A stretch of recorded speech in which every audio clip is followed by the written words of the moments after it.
I like it when cold cases get solved. That in terms of his music and all that crap. I love it, Phil. We're live on Surviving the Survivor, which, but you heard it. You heard him complete honesty there. He likes when homicides are solved, and we are live on Surviving the Survivor, the podcast that promises to bring you the very best guests in true crime. I don't know who's more dangerous to bring around, Carm or Uncle Fil Waters. You know him well.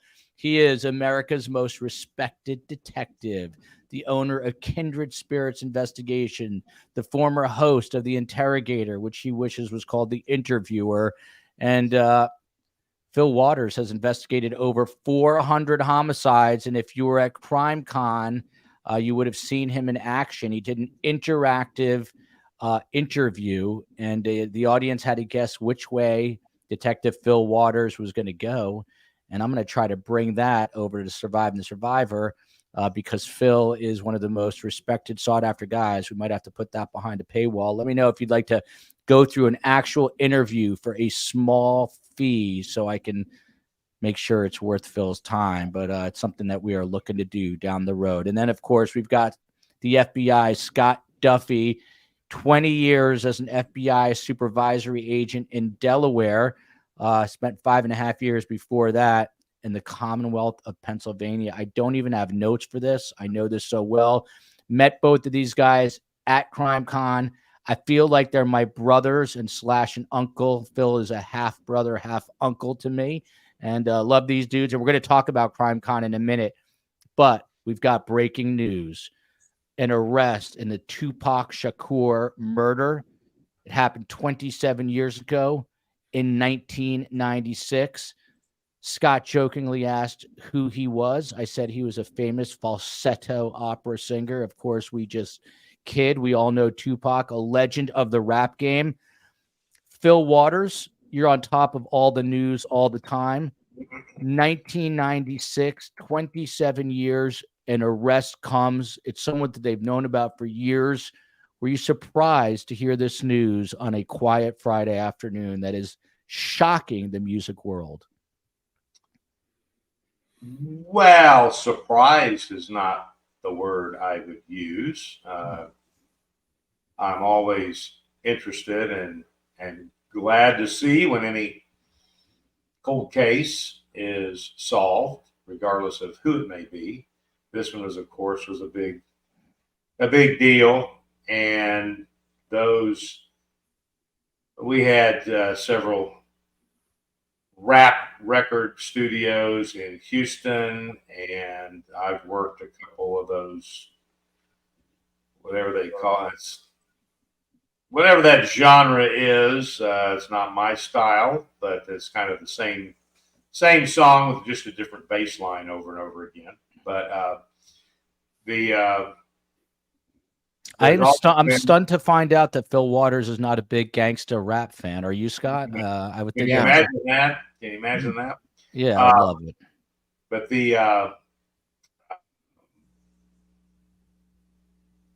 there's always been this rivalry between the gangsta rap studios, and he was a casualty of that. And then we had Biggie Smalls, he was another one. So we've had a couple in Houston, local rap guys that have been involved in that genre and have suffered the consequences thereof. So it's not terribly uncommon. But again, I'm glad to see that they've solved that homicide. That's going to bring, certainly I'm sure to his fans, that's going to bring some peace of mind. And that in and of itself is a good thing. And you mentioned Biggie Smalls, the COE, a huge Biggie Smalls fan, so much that my little one has a Biggie Smalls T-shirt that he wears. You need to burn that. Now, Dom's mom here, 725, says, hello. This is a perfect example. Hello, STS fam. This episode is so right up my alley. I was the biggest Tupac fan in my teen years.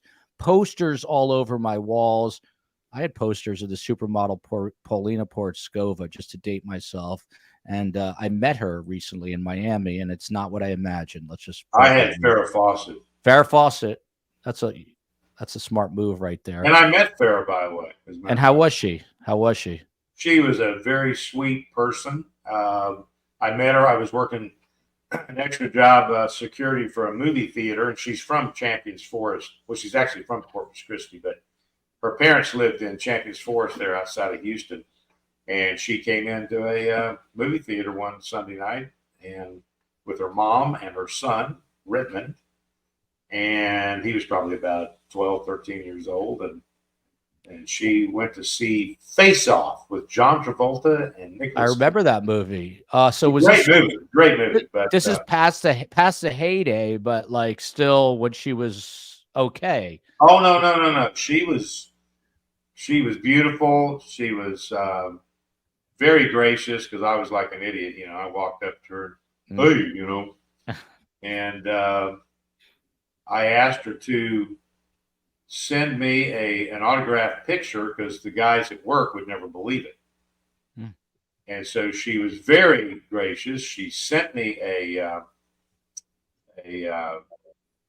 autographed picture, and it said, you know, great meeting you. Love, Farrah. I still got it. It's a collector's item. So yeah, very nice. But anyway, I digress. Oh, by the way, I'll send your boy a George Strait T-shirt. Please do that. I love outlaw country, even though I'm not a music guy. I got to say, I don't know much about anything. I do have to say, and once again, I'm wondering what new people are thinking right now when they come on a Friday. This is not normal. This is aberrant behavior, but it is a normal Friday behavior. But I had a massive crush on Phoebe Cates from Fast Times at Ridgemont High. Oh, everybody did, right? The swimming pool. Yeah, the swimming pool scene. I mean, I was in love with her. Scott Duffy, by the way, Dom's mom, she said, I cried for days when Tupac was killed. That is the significance. Scott Duffy, who was your teenage crush? And then what do you think about this news about this Tupac arrest and the murder of Tupac Shakur? Teenage crush first. Charlie's Angels. There you go. Can't go wrong with that. And then, of course, Bo Derek. Bo Derek. Who is the other one? Who was the first one? Charlie's Angels, all three. Oh, yeah. You're into some weird stuff there. He's greedy, man. He's greedy. Scott Duffy. I didn't bring up this topic. 1996, one of the most legendary rappers of our time, of forever, is murdered on the Vegas Strip. By the way, Sunday night, 7 p.m. Eastern Time, Detective Fil Ramos was a active homicide detective in Vegas at the time of the murder. He was there for Tupac Shakur's autopsy. He's going to be on the show Sunday night, 7 p.m. Eastern. We're going to go all in on Tupac Shakur. And Meave Moen, otherwise known as Steve Cohen, our producer, he is a rap aficionado, believe it or not. And he's going to get us, you know, big guest for Sunday night. I told him to get me Puff Daddy, P. Diddy, whatever his name is these days, which, by the way, P. Diddy is alleged to have orchestrated this whole crime. I wonder if he's worried tonight. But Scott Duffy, on a macro scale here, what about the fact that one of the world's best-known rap artists murdered in 1996, today, all these years later, an arrest is announced? What do you think of that? Yeah, just like Phil was saying, it's fantastic. It's you know, it seemed like these were happening like one after another, and people were worrying because it's you know, the early days. It is a tough scene when the early days of rappers coming up and whatnot. This is not against the music. This is not against the person. But the reality of so much gang activity was involved in this. You just had inherent violence, whether it be out of jealousy or whatever. Somebody's made it to the top while the other is still struggling. So this news of an arrest, and then especially as it seems like it's come through another celebrity, that I think this is just the beginning of a road of more arrests. Interesting. More arrests. By the way, shout out to Obrusty. Made it to a live. Have not seen your name before, so welcome. I have seen Abby Taha. She's here, as is our moderator Hey, named daughter. after a rapper. I am not T-Pain. Tali from Israel is checking in. By the way, what is Tali's comment? If you think about it, it's not that shocking. Keefe D. I had to ask Meave Moen how to pronounce this. It's spelled different. The AP spells it with 2 F's and 1 E, so Kefe D, but it's pronounced Keefe D. He said plenty of time he was in the car, and we always knew Orlando was connected, but finally an arrest. So on to that, the details of this, Fil Waters. So this guy, Keefe D, is one of the last living witnesses to the fatal drive-by shooting. I believe everyone involved is either in prison or dead right now, died after the fact. Again, this was on the Strip after a Mike Tyson fight in 1996. And we find out today that a Nevada grand jury has been convened for quite some time, and they indict this guy on 1 count of murder with a deadly weapon. And by the way, this is, I can pull it up here. What's going on here? This is the man who was arrested, Dwayne Keefe D. This is how the AP spells it, a little different. 60 years old, one of the last living witnesses to Tupac Shakur's fatal drive-by. Phil, he's charged with 1 count of murder with use of a deadly weapon with a gang enhancement. What does that mean? Is that a silencer? What does that mean? Well, no, the deadly weapon just means that he used a firearm. That's the deadly weapon that was used. And what's the gang enhancement part of this? Well, it's, as most of these guys in this genre are, they are affiliated with some sort of gang.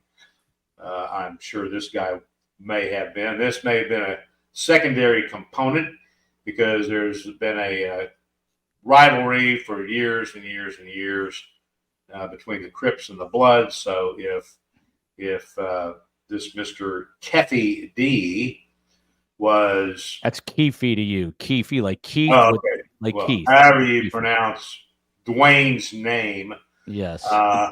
So the depending on what he's affiliated with, and I do not recall who Tupac was affiliated with or associated with, but it was Suge Knight. You're asking the wrong guy, but Suge Knight was with him that night. And again, yeah, Suge was with him, and I think was Suge a Crip? He may have been a Crip, but anyway.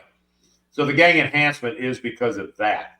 This was not only a murder with the use of a firearm, deadly weapon, but it was the gang enhancement is because of the gang affiliation and the activity associated with it. So Scott Duffy, just to kind of riff off of that with the gang enhancement part, because I'm still not completely clear, but the deputy district attorney, a guy named Mark DiGiacomo, announced all of this in court yesterday. And this guy, Keefe D, Dwayne Davis, on the left here, who looks more like a banker at Bank of America here than he does a rapper. He said he's been known to investigators for a very long time and admitted in interviews himself, including in a 2019 tell-all memoir, which is called Compton Street Legend, that he was in the Cadillac from which this gunfire erupted during the September 1996 drive-by shooting. Is it possible, Scott Duffy, that because of this quote-unquote tell-all book, I mean, that's obviously a resource for investigators.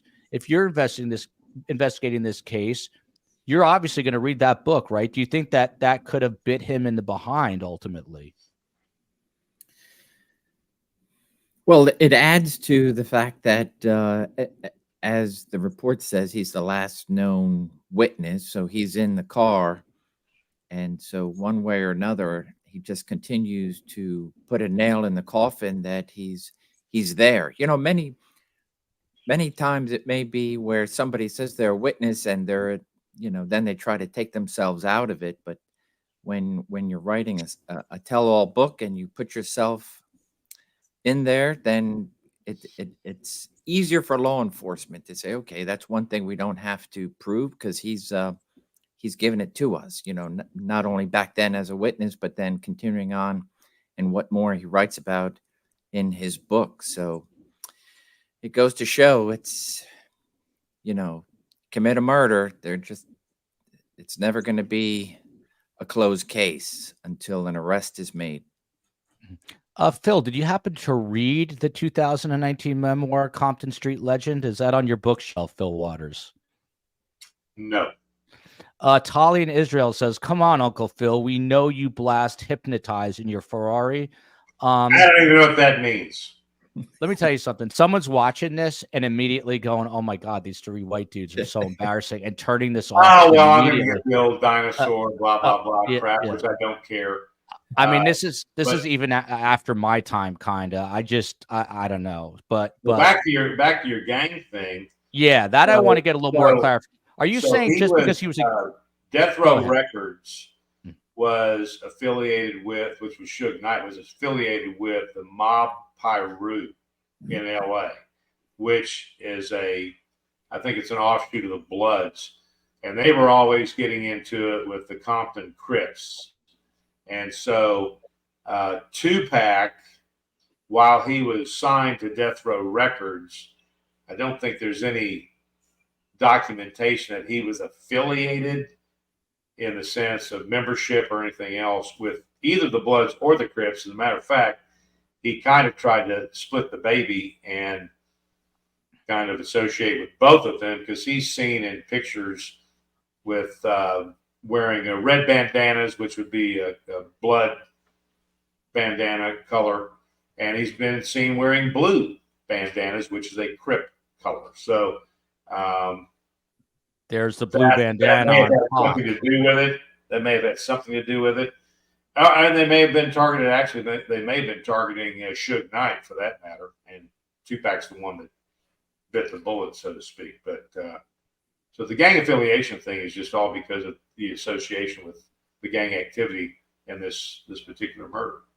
And people don't realize that Tupac was only 25 years old. He was a rapper and actor. I mean, he was it's kind of the Elvis of the rap game. The guy is mythological at this point. William M. wants to know if Phil loves the song Ghetto Gospel by Tupac, an amazing song. Phil is going to listen to that in his new yellow Ferrari. Brian Joe says Face Off is a great movie. So we've got that. Scott Duffy, just elaborate a little bit on what Fil Waters was saying, because I am slow on the uptake. So was Phil saying that because they're involved with gangs, that there is this gang enhancement? Is there a greater penalty because you are a gang member? Is that what's going on here? Yeah. So every state is different, right? And so you have Nevada, California has some very good civil and criminal gang laws, while other states, because they don't have a gang problem, you may not have a gang statute. For example, there's a shooting. Well, murder is murder. You're going to get, and let's just say there's a conviction and it's life or whatever's left of his life in prison. Why an enhancement? What does that mean? So it just goes to add, it allows prosecution to bring in the reason why this is not just because somebody hated somebody dissed somebody or this. It was as a result of their direct involvement in a gang, and thereby this was some sort of gang retaliation or gang infighting. So you're going to add that enhancement, and so I'm guessing from the actual charge that Nevada has a great gang law. So in other words, let's just say you do a robbery of an elderly victim. Many states have the senior status enhancement. So you would say, hey, this a vulnerable victim. Not only did you rob somebody, but you robbed somebody of a declared senior status age, and so there's an enhancement. It's a bump up in if there's a conviction in sentencing, but it also allows prosecution to bring in more to the story. So that's why you have this gang enhancement saying, hey, this is definitely a gang related homicide. And Cammy T saying Tupac was best when he was socially conscious and tried to uplift and empower people. Frankie Figs, friend of the show, y'all are showing your age with Fast Times at Ridgemont High. Great movie. What a good movie. And Abby Taha showing her age. I still have a crush on Zach from Saved by the Bell. Is that the one that died?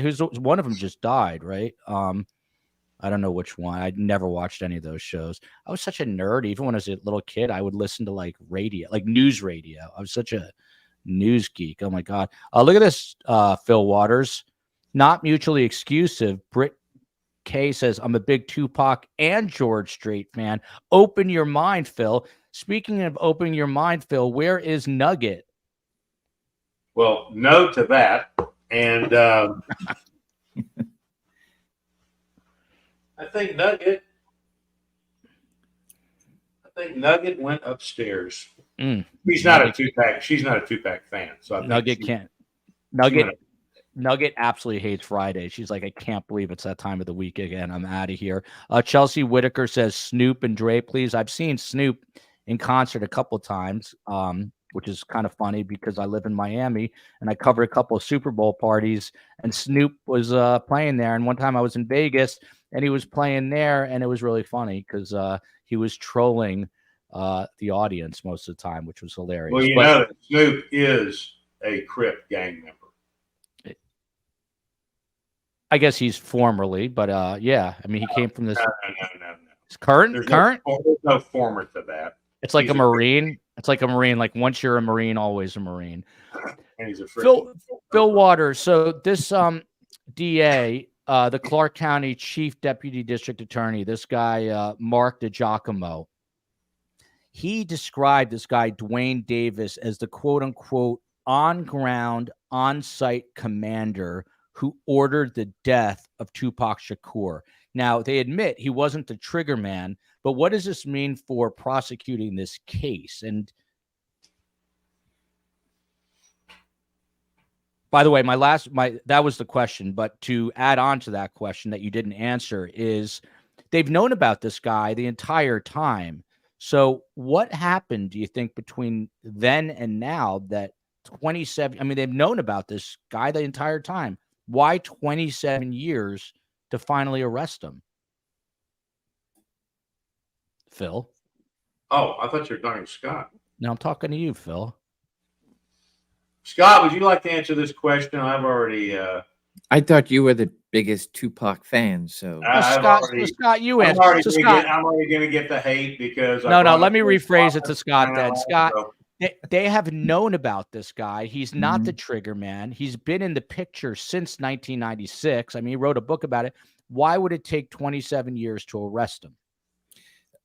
I would imagine something evidentiary came forward. So, you know, it's like anything else. And in many cases that we cover, especially with known, you know, you have a spouse out there who kills the other spouse, but no arrest has been made. And people are wondering, when you're going to arrest, it all comes down to what can you prove in court. And so, you know, word on the street is they knew exactly who's involved, what circle. They weren't looking for who done it. It was looking for what is going to be that final piece that would hold up in court. So they either have a fantastic witness that is, you know, is just able to say this is what happened and here's the evidence, and or something else that came forward and finally broke this thing wide open. NJ Cool Chick, I'm jealous. I met Phoebe Cates and her husband Kevin Kline, the actor, in the Atlanta airport like 25 years ago. She was just as pretty in person. Probably my biggest crush, I would have to say, next to the COE, of course. Ski Hat Sarah. Phil, I'm just going to continue on here because I want your take on this. What took so long? They knew about this guy for 27 years. What could have changed in the last weeks, months, days, years? I mean, and what about this like grand jury that was convened? What could have happened behind the scenes in your estimation? Well, who knows? Like Scott just said, obviously something evidentiary changed. I mean, I had cases that I knew who did it. I just didn't have that one piece of evidence that would put me over the edge to get him charged and indicted. So we'll find out more when the indictment comes out, and if it's unsealed, and we'll get more details in the affidavit about what they did put together that has resulted in this arrest. I mean, who knows? It could be anything from another witness that's come forward and they were able to corroborate what the witness said. It could be a confession from him, and they corroborated what he told them and what they already knew, and so forth and so on. So, excuse me, there's no telling where it came from, but obviously something popped up, and I'm sure there are other suspects that they're looking at as well, and maybe this kicks the door open to get those other people in custody. And Scott Duffy made the bold statement that more arrests are coming. And I don't know much about this, I got to say, about the backstory, but I was looking on Twitter, and some people are saying that P. Diddy, Puff Daddy, whatever his name is these days, Sean Combs, needs to be concerned because, he had directed some people to possibly put this hit out there. So it's going to be interesting to see what they collect. But Scott Duffy, so this guy, Dwayne Keefe Davis, is 60 years old now. And, he's put on the years, time has passed. They arrested him just this morning while he was on a walk near his home in the Las Vegas suburb of Henderson. So he was living there. And we find out, Scott Duffy, that in mid-July, police actually raided his home, this guy, Dwayne Keefe Davis. They were looking for items, quote unquote, concerning the murder of Tupac Shakur. They collected multiple computers, a cell phone, and hard drive, a Vibe magazine that featured Shakur, several .40 caliber bullets, 2 quote unquote tubs containing photographs, and a copy of Keefe Davis's memoir. Again, Scott, what blows me away about this is this 27 years, and this guy is sitting right there. What changed? I mean, why would they execute a search warrant just this past July? And 27 years later, you'd expect things to be so different. Look at Phil's phone going off again. Scott Duffy, why? It's all good. Phil's going to go talk to the Ferrari dealer for an hour now to make sure the tires are shined properly. Scott Duffy, why the search warrant in July? So search warrants can be obtained when something new has arisen in the case. They're not going to pull something out from 27 years ago and say, well, we forgot to do a search warrant. Let's go do a search warrant.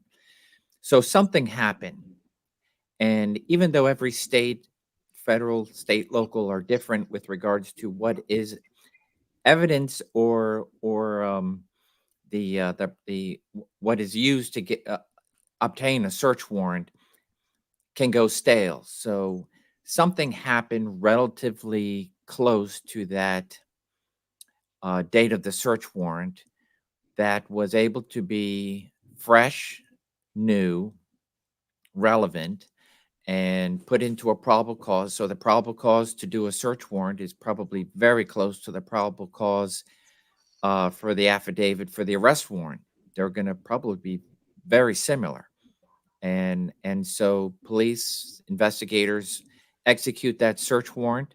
And, talking about the gang enhancement, taking pictures and whatnot, you have to now prove that he was in a gang, part of this gang, and so be it. So they're proving a gang affiliation, and so thereby, for the many searches that I had done on gang members, you want those photographs because they can deny in court, but photographs are 1,000 words, and they say otherwise. So something happened relatively. Give me an example of what is a sort of thing that could happen that would trigger a search warrant. I mean, is it something that a prison snitch said? Is it something that was in his memoir that was overlooked? I mean, what sort of thing is it that could trigger this search warrant to be executed, Scott?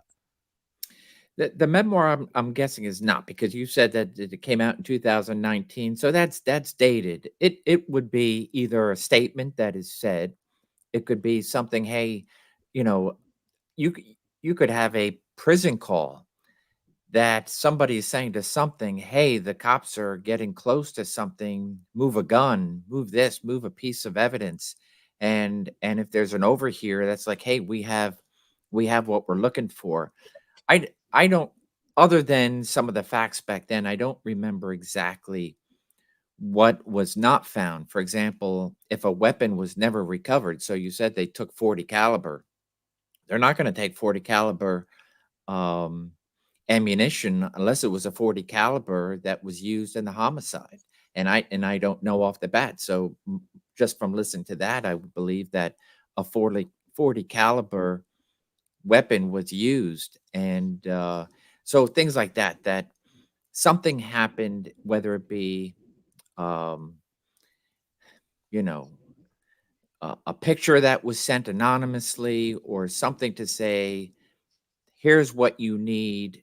And as soon as they've received whatever that vital piece of evidence was, the clock is ticking to execute a search warrant. It could be 10 days.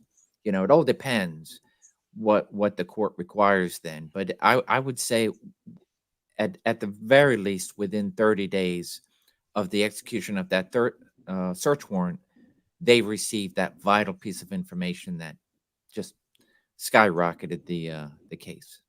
And by the way, Suge Knight, as William M. is pointing out, is in prison. I don't think he's in federal prison. I think he's in state prison. I plead the fifth says, why now? It's a question that I'm continuing to ask. Keefe D has always said he was in the car. He was trying to turn his life around. Fil Waters, a couple more things on this, and then we'll move forward. But surviving the survivor, man. I'm a news guy. We ebb and flow with the news. The story broke as I was driving back to get ready for the podcast, and I was like, we got to do this. So the DA, a guy named Steve Wolfson, this is another district attorney. Fil Waters, I'd like to get your take on this quote he gave at the press conference. He says, and I quote, "It has often been said that justice delayed is justice denied. In this case, justice has been delayed, but justice won't be denied." What do you think of that? Is it ever too late for justice, Fil Waters? No, never too late. And that's what I expressed at the beginning of this discussion. I'm glad and happy that those detectives have stuck with it. And I can tell you that anytime I had a case that was a prolonged case, and if this went on for any length of time, once that's brought to a conclusion by an arrest and a successful prosecution, that's the best feeling in the world. And it extends. Again, in this case, if it's a high profile thing like this, it extends to the family and it extends to his fans.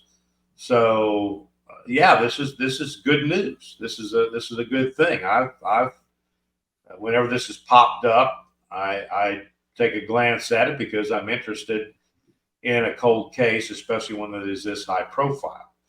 And so now that they've made an arrest, and again, we're just going to have to be patient here, and we'll see at some point, either in the indictment or the affidavit for the arrest warrant, what was the cause of this arrest on this person that they've known about for a length of time. So if they arrested him in the manner in which you're saying, I would have to believe that he had not made a statement that was contrary to anything he had stated before. Perhaps there is what we would call an admission witness, where he has gone and he has actually made an admission to that, yeah, I was there, I did it, I took the gun, I did, whatever his part in that was, and went and told the authorities that this guy did it, and then perhaps they sent that person back in. They've got him on tape there's a whole bunch of things that can be going on here. So, but we'll know when the affidavit gets released, I think. And Cammy adding that Tupac studied ballet and poetry. He was a very talented guy at a prestigious art school. He should have stayed on that path and stayed away from Suge. A lot of people are writing about this. Keffy D made jokes about how he took care of Pac on Vlad's talk show. He talked and bragged a lot for a long time. I got a tweet, Scott Duffy, and I forgot to write the person's name down, but they tweeted at me and said that this guy, Dwayne Davis, admitted years ago, why take this long to arrest him? He went on camera and said that Puffy, P. Diddy, paid for the hit. Puffy next. Scott Duffy, what are investigators doing right now? Does a guy he's super wealthy, super high profile, obviously has evolved quite a bit, but if this is in fact true, if it is true, does a guy like P. Diddy or Puff Daddy, whatever his name is these days, does he have reason to be worried if a guy like Dwayne Davis, either flips on him, turns on him, has evidence against him? I would say anybody in the gang that had any part, actionable part in the murder should be worried that is still alive. And, you have a high profile victim, so high profile murderers are not exempt from arrest. So it's definitely something that, is a new starting point for investigators. And if they have what they have and they're able to show Keefe, hey, this is it, and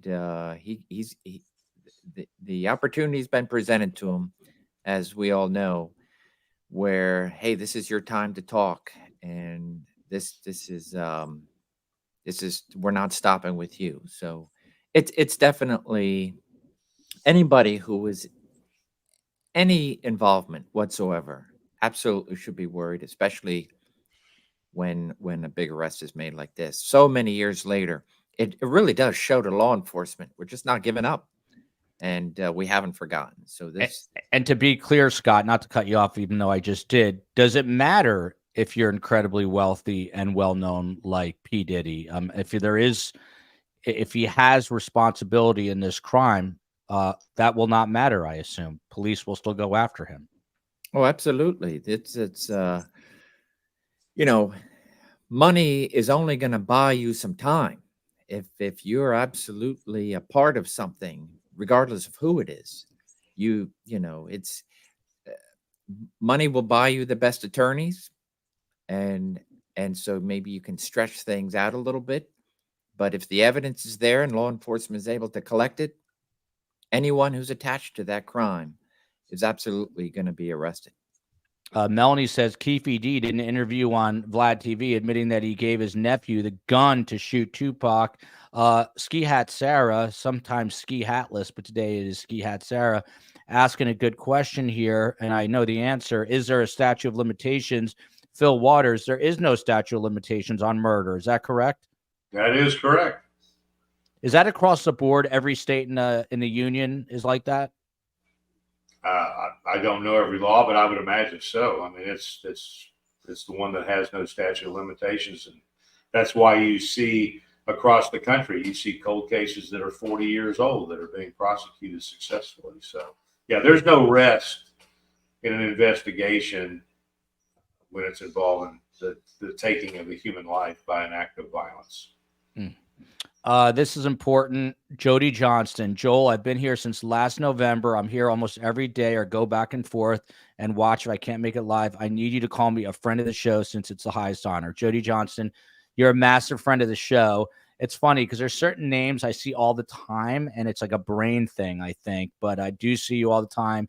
You are a friend of the show, as is Fragilistic, as is Copper Horse from New Jersey, Maureen Walsh, I'm Not T-Pain, Sarah, all these people. I love seeing you guys. Gen X Granny, who is now a mod. Tali, of course, in Israel. Dom's mom. Frankie Figs. Mo Dean, America's favorite troll. Fil Waters, I'm going to leave you with a Tupac quote that I got off of Twitter. And this is very fitting for the day. It says, "Through every dark night, there's a bright day after that. So no matter how hard it gets, stick your chest out, keep your head up, and handle it." I'm sure he rapped it much better than I. That would have meant more to me had you rapped it to me rather than read it to me. I was going to say, you need to rap that. By the way, I got to say, Phil's not going to like this because he likes George Strait, but I do think, objectively speaking, that Eminem is an absolute genius, a lyrical genius up there with the Shakespeares of this world. I will stand by that. I have these arguments. I think that guy is an absolute genius. So I'll leave that there. We will get to Crime Con. I promise you. We'll do it, I don't know, before we all say goodbye. But another massive story going on today. I had the distinct honor when I was at Crime Con of speaking on a panel with Kerry Rawson, who is the daughter of Dennis Rader, who is the notorious BTK serial killer. And it was moderated by Laura Ingle, who is now doing work with News Nation. So check her out. She's an amazing reporter, and she moderated it. I was expecting 50 people to be there. What do I know? You can't see past the front row. And we did a whole presentation. And afterwards, I said, oh, how many people were there? And they told me there were 3,000 people there. It was wild. But Kerry's story is amazing, how she's trying to get justice for the victims of her father and his heinous crimes. But what's fascinating, Fil Waters, is Dennis Rader got caught because he loved the media attention, and he was always playing cat and mouse with your kind, investigators, and the media. Well, it turns out he just wrote a letter to Fox 23 in Tulsa, Oklahoma, your old state, and he was writing about one of these cold case victims named Cyndi Kinney. She went missing in Oklahoma back in 1976 from a laundromat.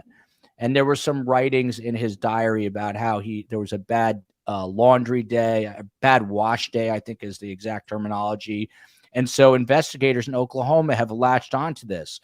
Well, he wrote a letter to Fox 23 Tulsa. This is the first graphic. I'm going to read it to you. And he's talking about the sheriff here.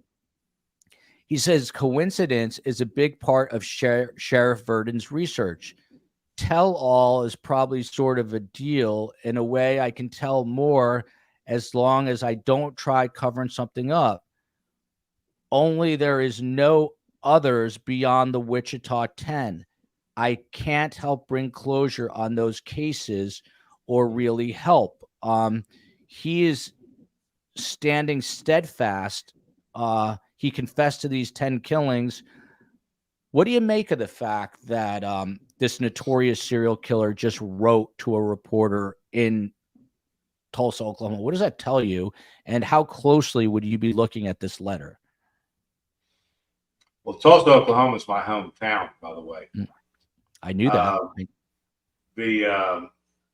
Well, he's finding another way to his own ego is being fed now with this resurgence vis-a-vis his discussions with Kerry.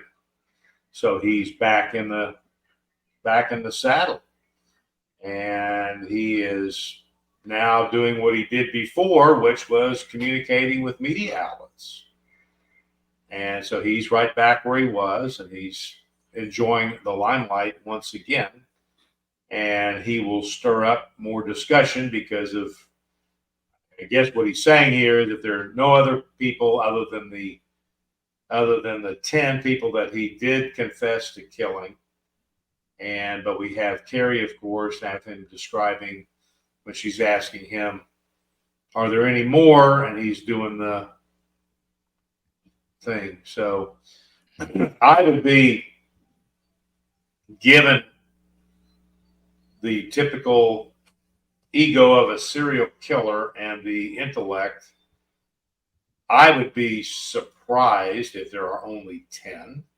There may not be 100, but I would be surprised if there's not a couple more. And I believe of these 5 cases that they're looking at now, 2 of them, I think they have linked by some sort of either forensic or physical evidence to him. So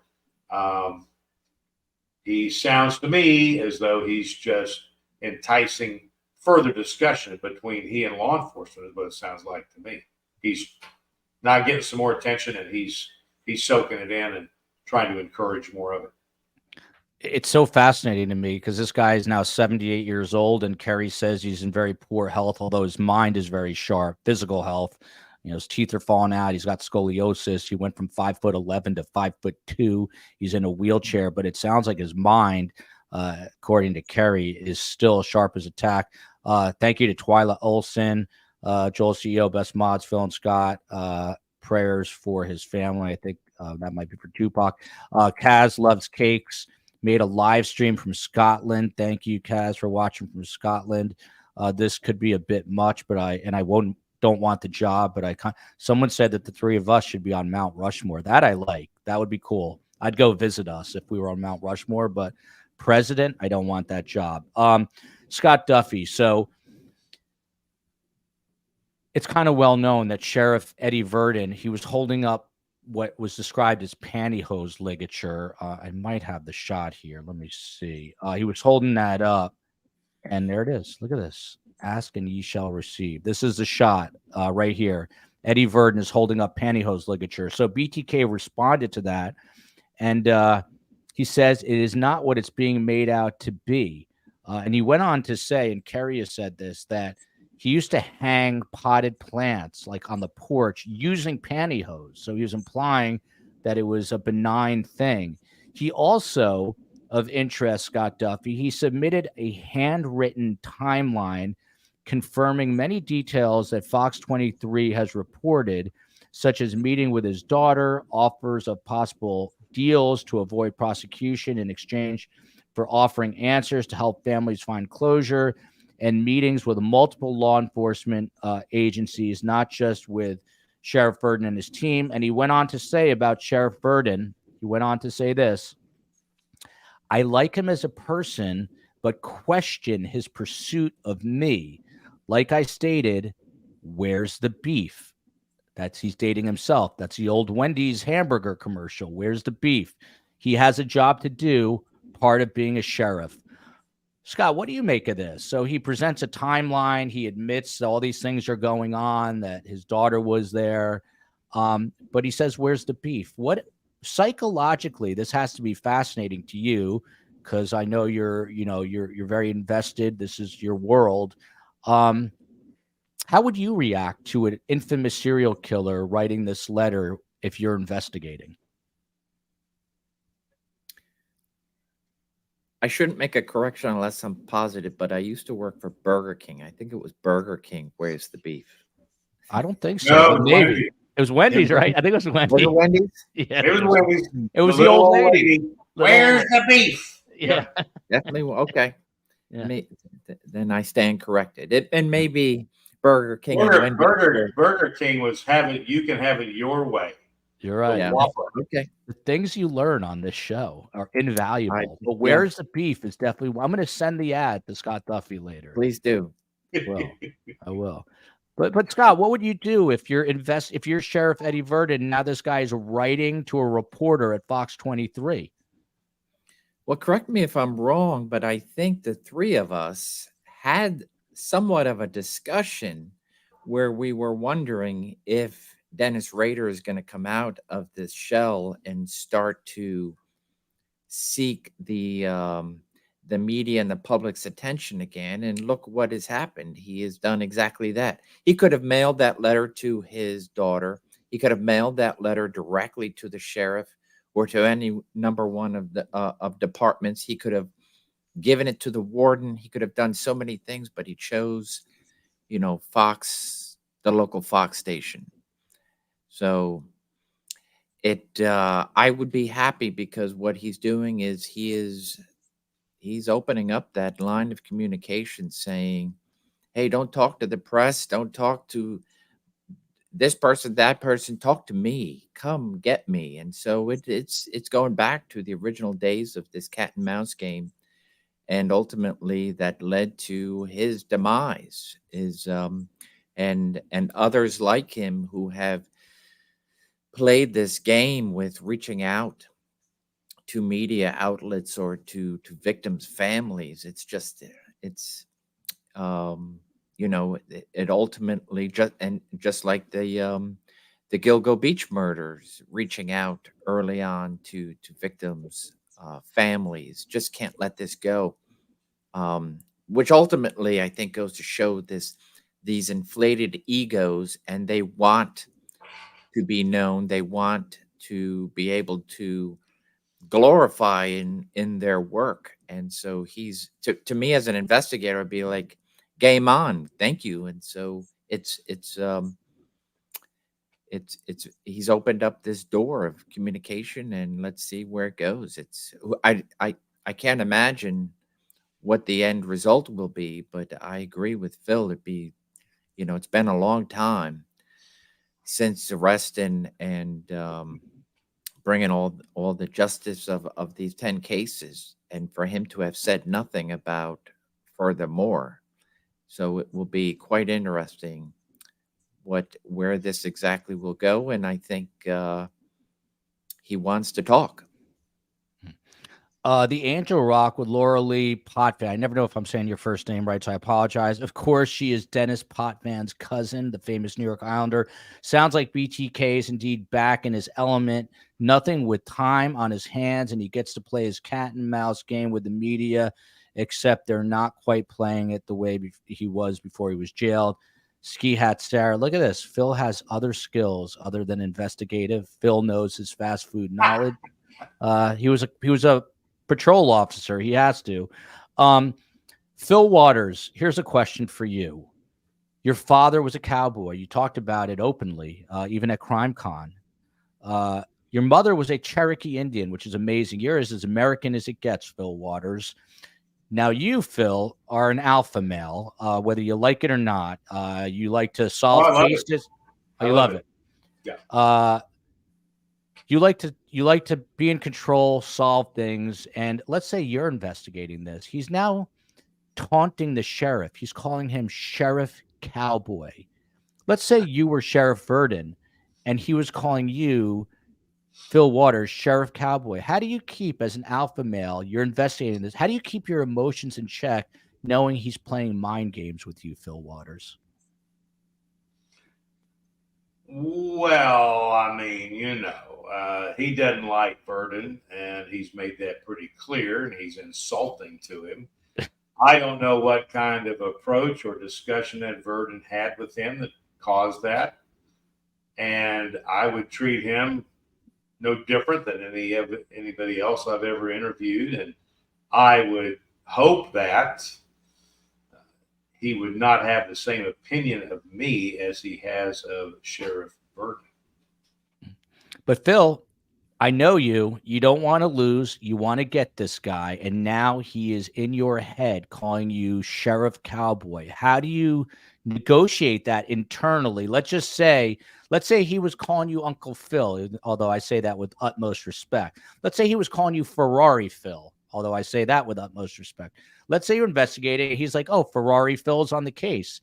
How would you keep yourself from wanting to smack him in the head and staying on course? Well, I've learned over the years that what you don't do in the interview room or in the course of an investigation is react. You respond. So I don't give a crap what he says any more than I give a crap what all these haters say about me. So that's really not going to be a factor in terms of trying to get to the truth. If he's willing to talk to me, I don't care what he calls me. Just the old Henny Youngman line, just don't call me late for dinner. So I don't. That's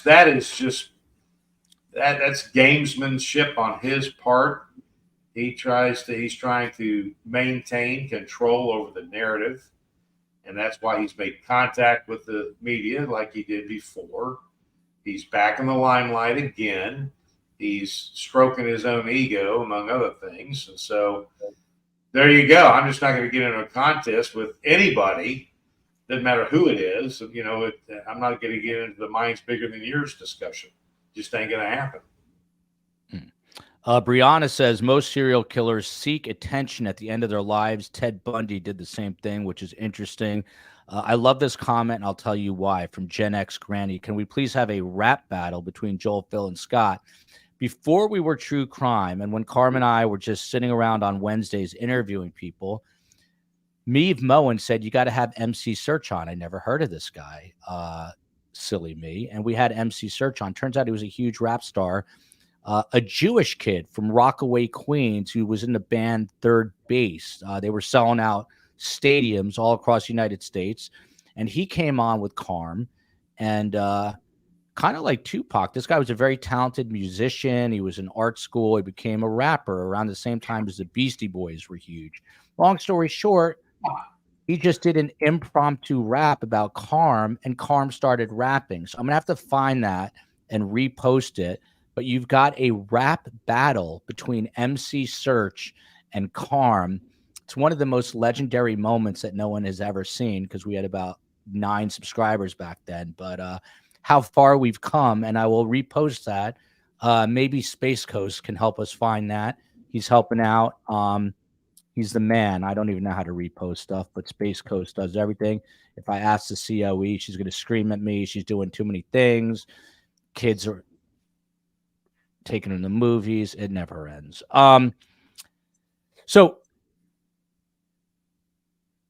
there's another very interesting set of comments here. Let me pull this up for you, Scott Duffy. I want both your reactions to this. He wrote specifically about his daughter, Carrie, in this letter, who become good friends with, who I just spoke on this panel with.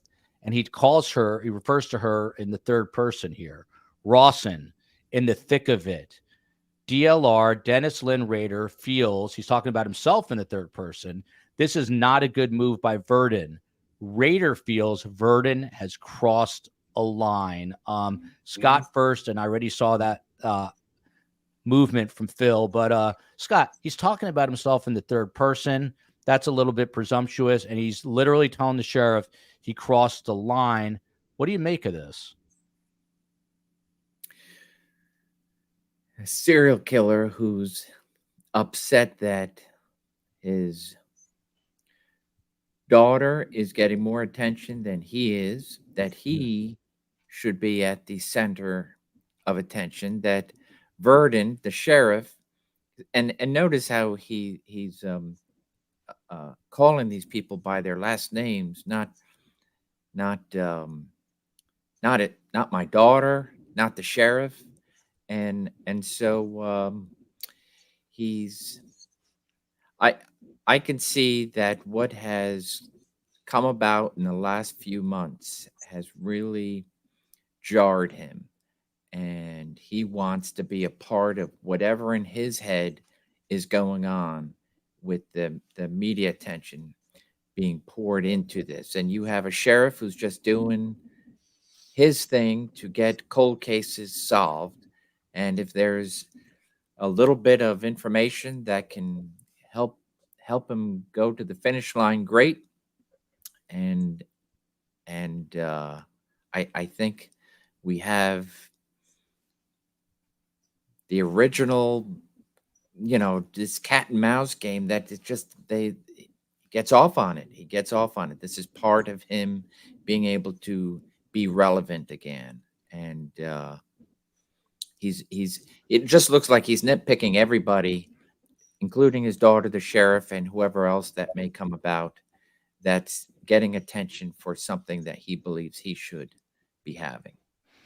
By the way, Trucker Scott says it was a Wendy's 1985 commercial. Coming to my defense, Scott Duffy had the audacity to suggest I stand corrected. Yes, audacity to suggest it could have been Burger King. Again, Fil Waters, you are a professional observer of human beings, and this is interestingly written. He talks about his daughter in the third person. He talks about himself, DLR, Dennis Lynn Rader. Gives himself, it's interesting. It's BTK, but now he's calling himself DLR. And Rader feels Verdon has crossed a line. What stands out to you about this? Well, he's the fact that he's addressing it. It's pretty obvious to me that Sheriff Verdon has pushed a button with Rader, and he don't like it. So whether or not, I'm not sure how. I'm not sure what the genesis was for Carrie to go in and speak with him after 18 years. If that was that, I mean, you probably know, Joel, was that something prompted by Sheriff Verdon, or how did that even come about? The meeting, the in-person meeting. Yeah. I honestly don't know, but my hunch is that Sheriff Verdon urged her because it might provide more information. So that's my hunch, but I don't know. Well, I shouldn't. Well, his focus is on Verdon, right? He does not like Verdon. And I would imagine that, not knowing, I'm just assuming that it was the sheriff that arranged for Carrie to go in and speak with him. And there's been this back and forth now, and he is now trying to criticize or insult Verdon, Sheriff Verdon, more than anything. He's trying to insult him and depersonalizing the discussion by using this third person verbiage, even on himself. And I think it's just another guy that is very intelligent, thinks he's the smartest guy in the room, and he's found a different way to be rather patronizing and condescending and insulting to Sheriff Verdon, because Sheriff Verdon, at least everything that I've read, is kind of the one that got this all stirred up again by finding this evidence and reopening these investigations. So I think I think Rader has a very personal, not to use the term that we've been using here over and over again, but he has a real personal beef. If we're wanting to know where the beef right now is between Verdon and Rader. There you go. Full circle moment. Fil Waters, great at that. This is interesting. Christy Reynolds, a painter's daughter, says that's why BTK has sent the message to the reporter at Tulsa Fox Station 23 instead of through Kerry. He's ticked that his daughter is now getting his attention. Followed by Patricia Burns here, Scott Duffy. BTK is so stupid. He thinks he's in competition with the Long Island serial killer, and he's losing, followed by this. Why do you keep giving this guy murder publicity? He's loving the attention, and you're giving it to him. Enough, Bonnie Lee Lopez, who's a friend of the show, by the way, yelling at me, which I love on a Friday. And then this, Fil Waters, Toy White. Wait, Phil. Phil is from Tulsa? I was a TV anchor in Tulsa at KJRH in the late 90s. I actually loved Tulsa. Good music scene, shockingly, and shopping too. There you go. But I think Phil was in Houston arresting people in the 90s. Scott Duffy, the bottom line here is Fox 23 asked him, I guess, I don't know in what form, if they wrote a letter back or how they asked him this question. But they said, to ask you bluntly, have you ever killed anyone outside of the state of Kansas? To which Dennis Rader replied, hell no. Scott Duffy, how do you trust a notorious serial killer if he's telling you that he has nothing to do with these other cases? Case closed. He didn't do it, right? Is it over? Do you DLR said it's DLR said it thereby. It's gospel. Yeah. So what do you do? Do you zip your attaché case and go home, Scott Duffy? By the way, you look great in a sport coat, Scott. I know it's not for me. Where were you coming from? Class. Oh, look at that. He doesn't dress up for me, dresses for class. I didn't want to take it off and get into I wanted to remain. You look very professorial, very like a professor. But go ahead, Scott. What do? He's saying he had nothing to do with any of this. Yeah, the letter just is begging to, I want to be in the center of attention again. And so here he is, the center of attention, not everybody else who's trying to put the pieces of the puzzle together and perhaps solve, if not one or more, cold cases that have some distinct possibilities, right? Not just a guessing game. They're not just throwing darts at cold cases out there and saying, hey, could BTK have done this one or that one? There is some real analytical work that is being done by both Kerry and the powers that be in law enforcement, And so it is absolutely stirring up a conversation and perhaps getting some great pieces of evidence. And BTK, regardless of the time that has passed, does not want to be left out. And so, with regards to the points of being made, he knows exactly what to do. And if he can go all the way back and start reliving like it was day one, I think he definitely wants to. I think it's all a good thing. It's he can't stay silent, and it's a good thing, because anything he does say is going to ultimately help law enforcement. It is going to help anything that anybody says. As Phil knows, we love it when people talk. Let him say all the lies. Let him just continue to say what he needs to say, and I would never shut anybody down. So let the writing continue. By the way, Copper Horse, New Jersey, best support. Thank you. Copper Horse is through Patreon. Please support us there, or as a YouTube member. If you can't do that, please give us 5 stars on the Apple Podcast. That goes a long way. Thank you very much. Look at this, Phil. Phil looks good in red. We love you, Phil. You got Curmudgeony J. Thomas Reset, who we all love. They should be out arresting shoplifters, riders, muggers, robbers, not wasting their time with this. This is perhaps my favorite comment right now from Black Widower in the Republic of Ireland. If we're going to see Carm rap, we may as well see her do burlesque. Carm, I know you're watching. Let me know if you're down for that. We'd have to arrange it. That would have to be behind a paywall. Everyone would have to pay at least $100,000 up front for that. But it might be worth it in the end.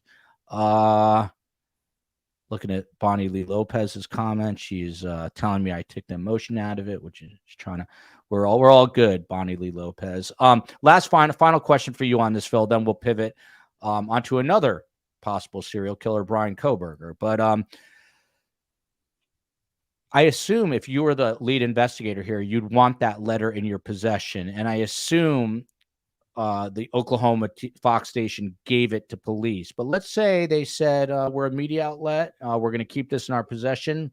We don't need to give it to you. Would you execute some sort of warrant to get this letter? Does law enforcement have to have this letter in their possession? You talking to me? Talking to you, Fil Waters.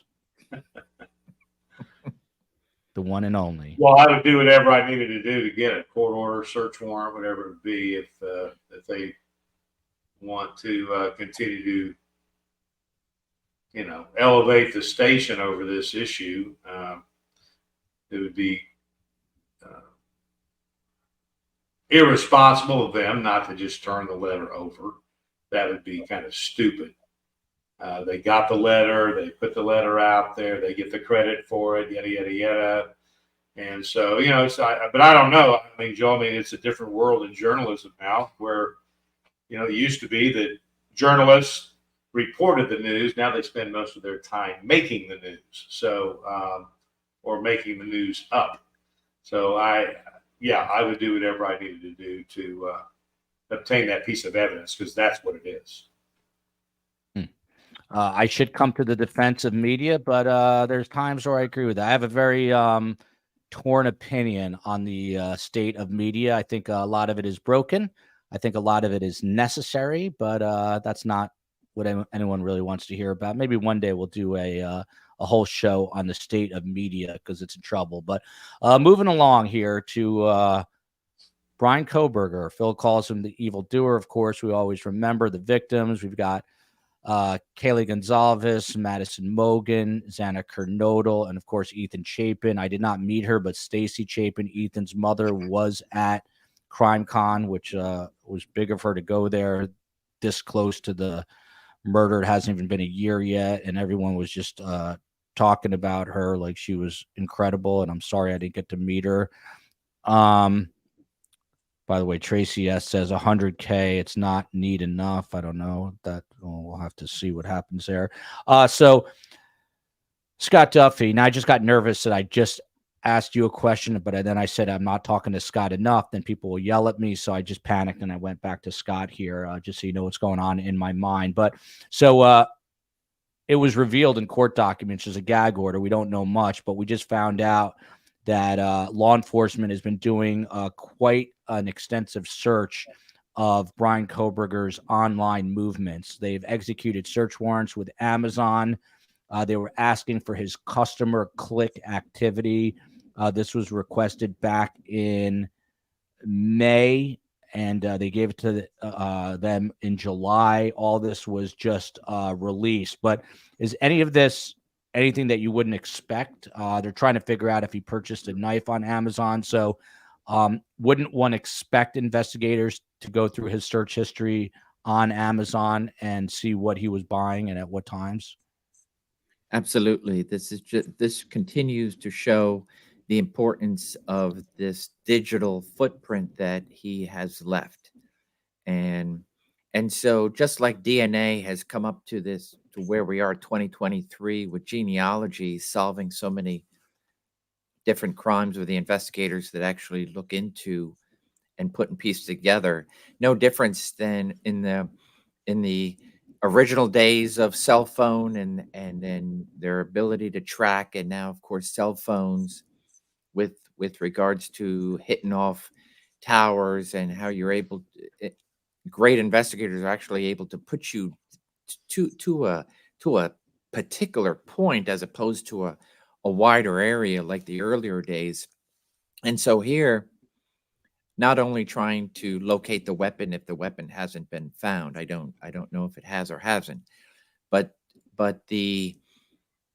every time that he goes on any one of these sites anywhere, and it's important to know exactly what he has become a member of. Each and every time that he goes on a site, let's say from his phone or his computer, it continues to give a detailed location at the time that he's on.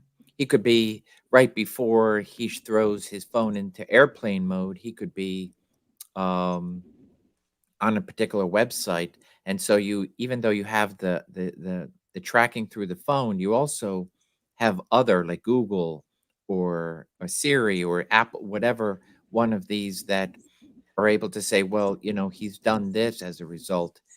And all that just continues to lessen the gap that they may have between steps and so forth and so forth.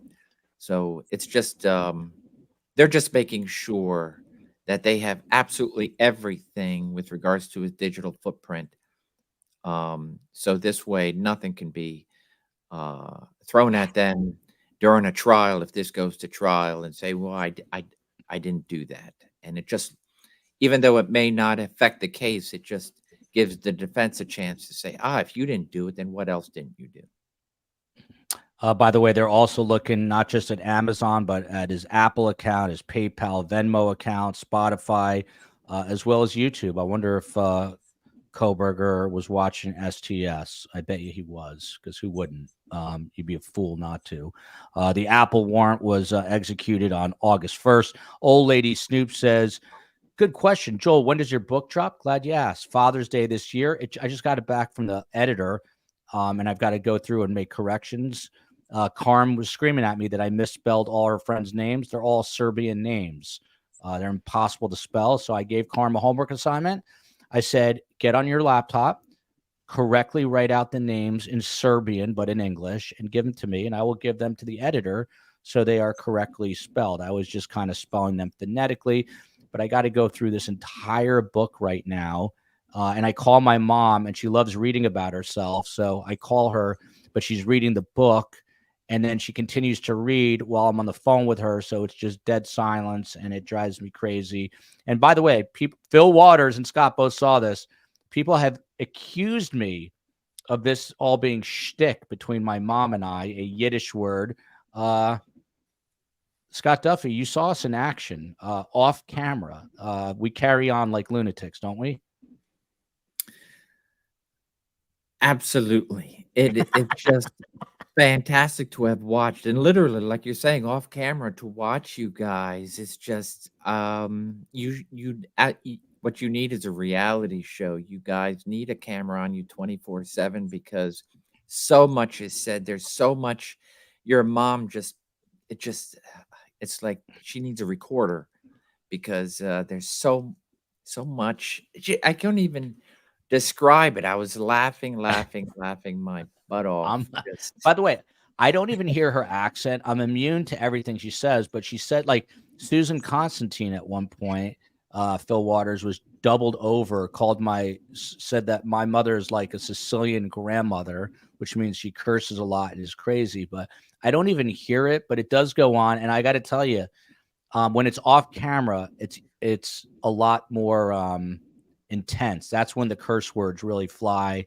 She puts me down, and it gets really wild. So maybe that's what we got to do, is just get a camera on her 24/7. Analytical Blarney says media discussion is a whole tailspin of kerfuffle. That's interesting. Fil Waters, I've never asked you this question, but I'm curious about this since we were calling you an alpha male that you are. I picture you very easily in the narcotics unit at the Houston PD, literally running down the street, tackling people, handcuffing them, smacking their heads around, whatever you used to do. What was that transition like into homicide where it's much more, what's the word I'm looking for? I'm brain dead on a Friday, but I don't know. You're using your mind and you're analyzing, and it's a lot slower pace. And there could be days where you just sit in front of the computer. What was that transition like for you? Well, in terms of pace and stuff to do, there was never a moment where it was particularly slow. I mean, it might be a while between scenes and that kind of thing, but there was always something to work on. An old case, an old case. So there was never, I don't remember any moments in 23 years where I didn't have something to do. It's not spontaneous in the way that patrol work was, because that's based on what type of call you're going to at that particular time. And they're all different. The narcotics was a great job. I loved it, and it was a lot of fun. But in my mind, it was a younger man's game. And about the time that I got out of narcotics and went into homicide, I'd done that and enjoyed it. It was, and I think in terms of being able to talk to people and establish relationships, I think it was a great place to work that prepared me for getting into homicide and having the same kind of relationships, but for a different purpose. I bought a lot of dope from a lot of people. So it would be, would you buy dope from this man? That kind of thing. So you saw the picture. I did. Scott, would you go undercover and buy dope too, Scott?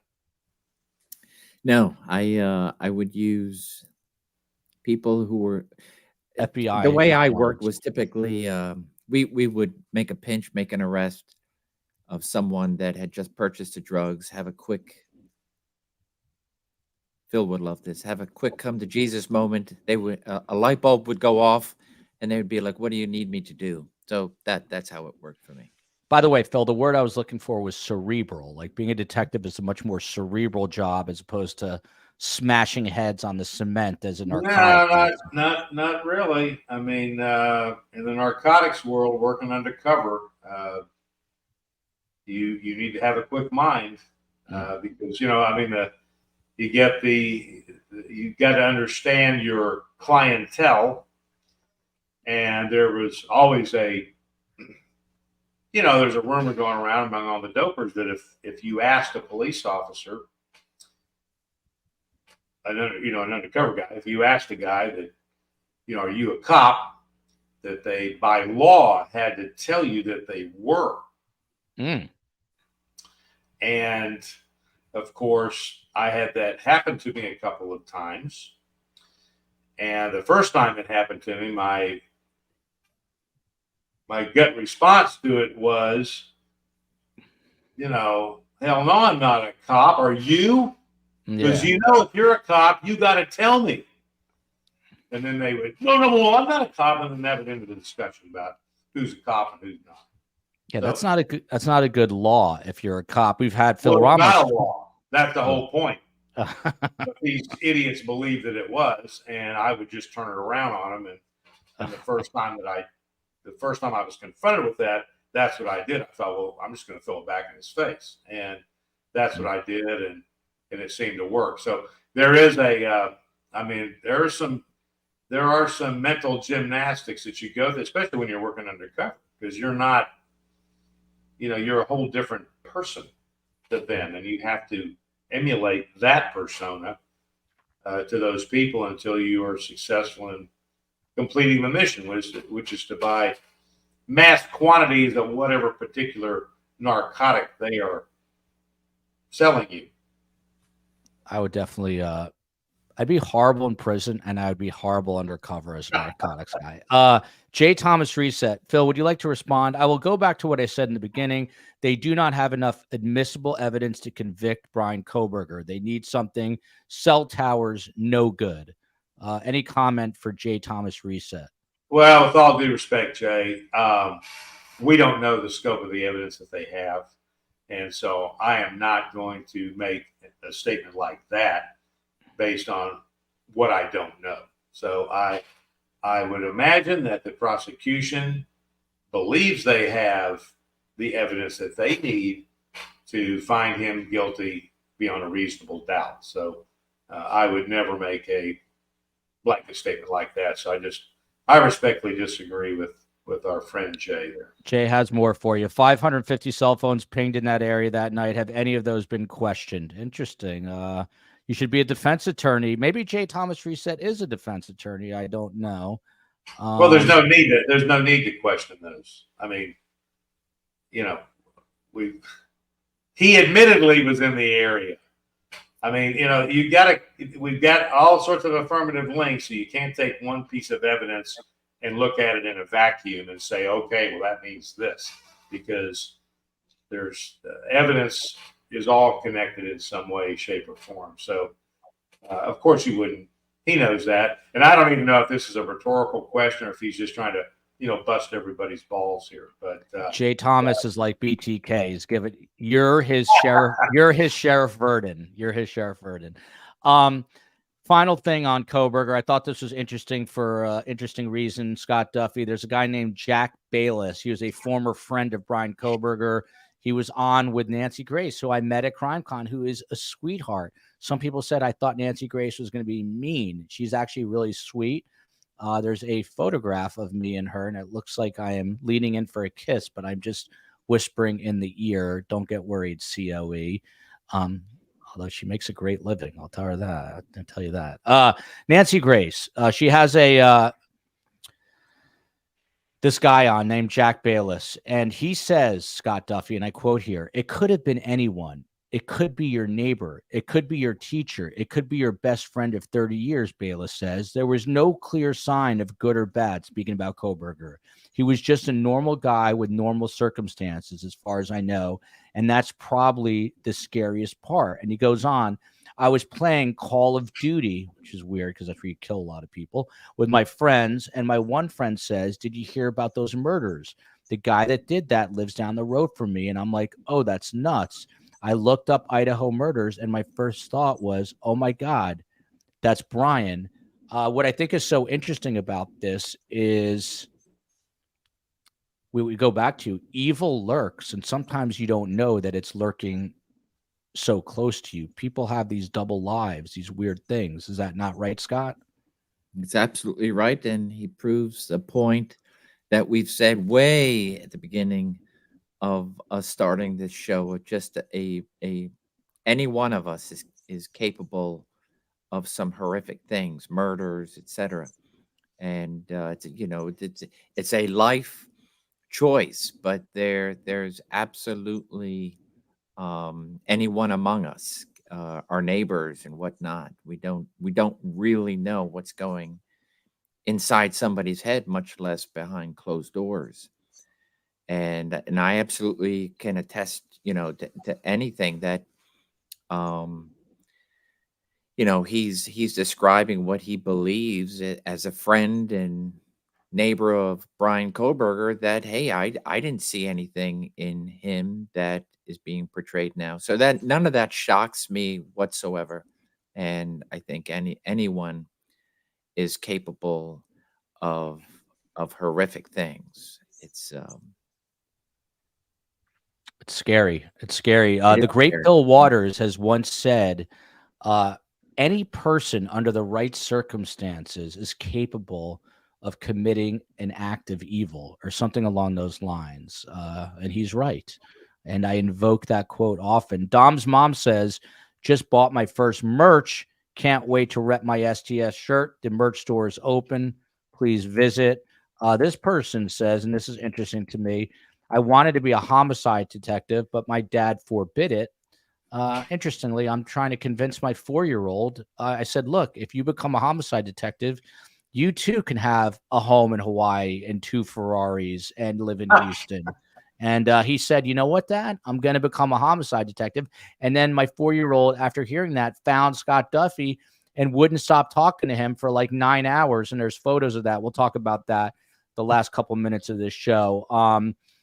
But the news here, by the way, is mind-blowing, because now, Fil Waters, I turned my head around last night and I see JonBenet Ramsey's father on the television, and apparently there's a new person or persons Don't of say it. interest. Don't say I it. know you hate that word. I was going to ask you, why do you hate that phrase, persons of interest? Person of Interest was a show on CBS starring Jim Caviezel.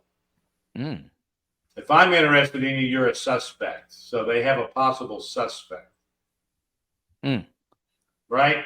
I think Scott, I don't know if that term was coined by some sheriff in California, I think, maybe wherever it was, back in maybe the 90s or 80s, and it just it sounds very television like. Persons of interest. We have a person of interest. What does that mean, Ethan? What does that mean? Right. Person of interest. He's a freaking suspect. Just say it. Yeah. Possible suspect. They're synonymous. Yeah. So Fil Waters, by the way, very nice of always learning. I've been lurking for months. Finally decided it was time to support my favorite show on Patreon. Appreciate that. I don't know why the job's killing my back, so I might need back surgery. You might have to start a GoFundMe, all of you, for that, but I'll keep you posted. So there's a media outlet, I never heard of it, called The Messenger, but apparently this is where this information broke. And the quote is, Fil Waters, there are several people on the radar.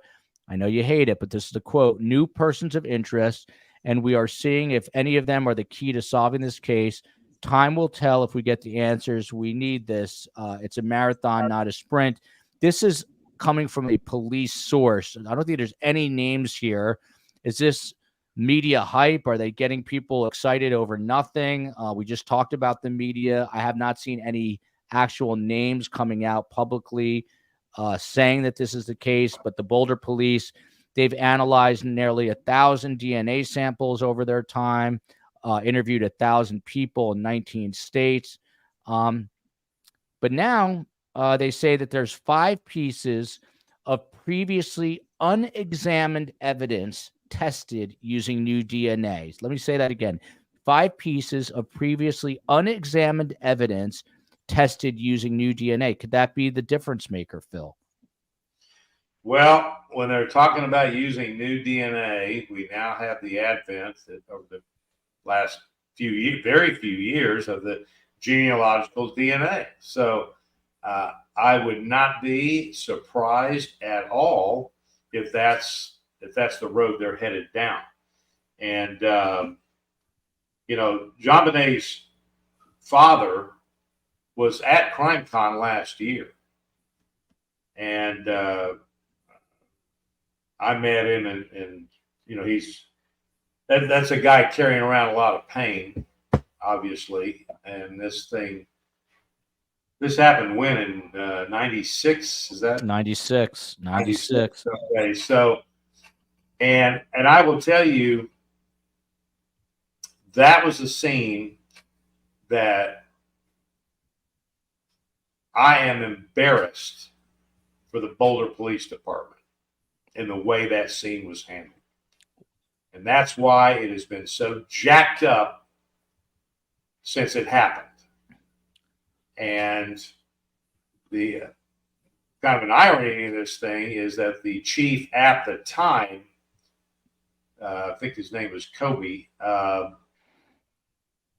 was a former deputy chief at the Houston Police Department. So he left the Houston Police Department to go to work in Boulder. And I tell you what, I was watching him talk. I'm just, are you kidding me? How in the world could that scene get so out of control?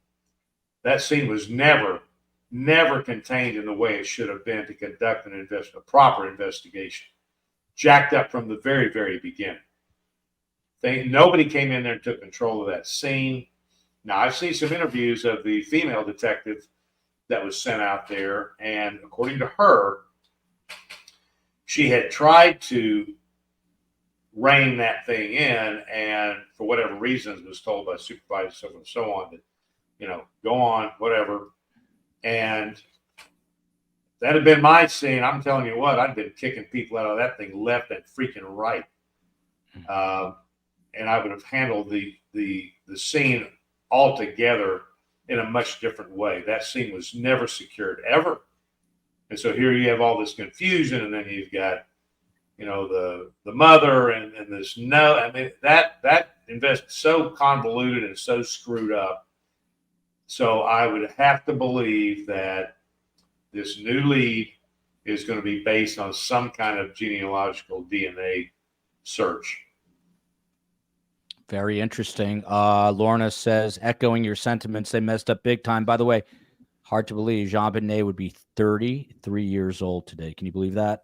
Scott Duffy, do you agree with the great Fil Waters? We're talking about these 5 pieces of DNA, and whoever this source is says that Boulder PD are now working, quote unquote, very closely with DNA experts.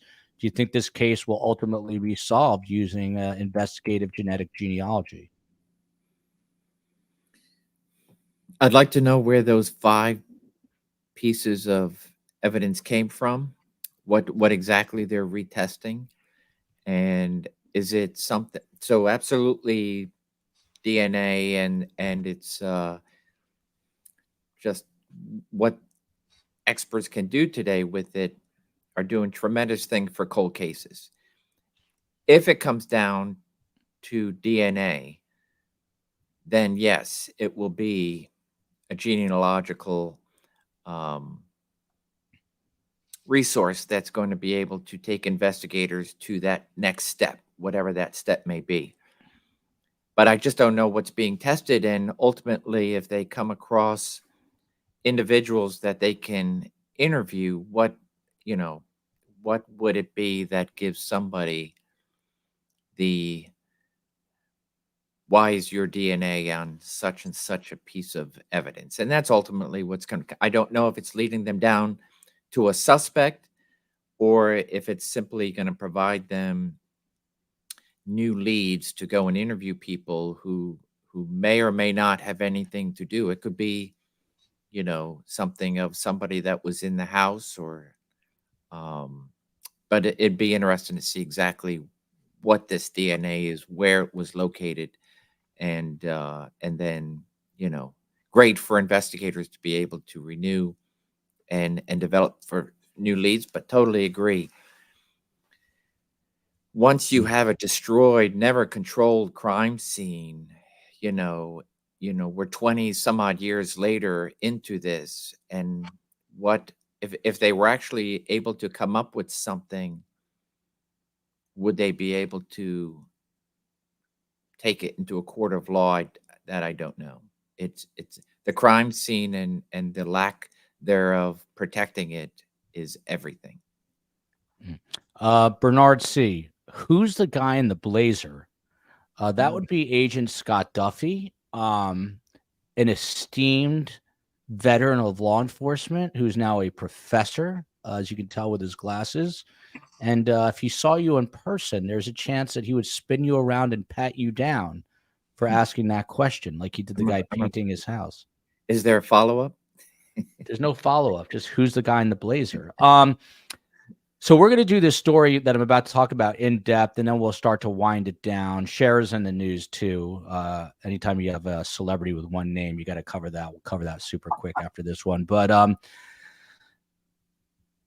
got Dr. Troy Looney. I actually met him at CrimeCon. He's an active Akron police detective, and he's going to come on the show to discuss this very story. Fil Waters, I do not understand this at all. 1,000 children have disappeared from northern Ohio in this year alone. 1,000 minors reported missing. More than 45 children have gone missing in the Cleveland-Akron area this month alone. And in August, there were more than 35 missing minors, according to the Ohio Attorney General's Missing Children website. It's creating a disturbing trend in northern Ohio. I'd say that's an understatement. Nearly 30 children went missing in just the first 2 weeks of the year. They're calling it, law enforcement, an extraordinary surge. And then the Attorney General said he thinks that the figure might be inflated due to inconsistencies in updating reports, which the Cleveland police have admitted to in the past. 1,000 kids, Phil. What is going on here? Can you please dissect this for us? This sounds horrible. And did I miss something here? What's this have to do with Cher?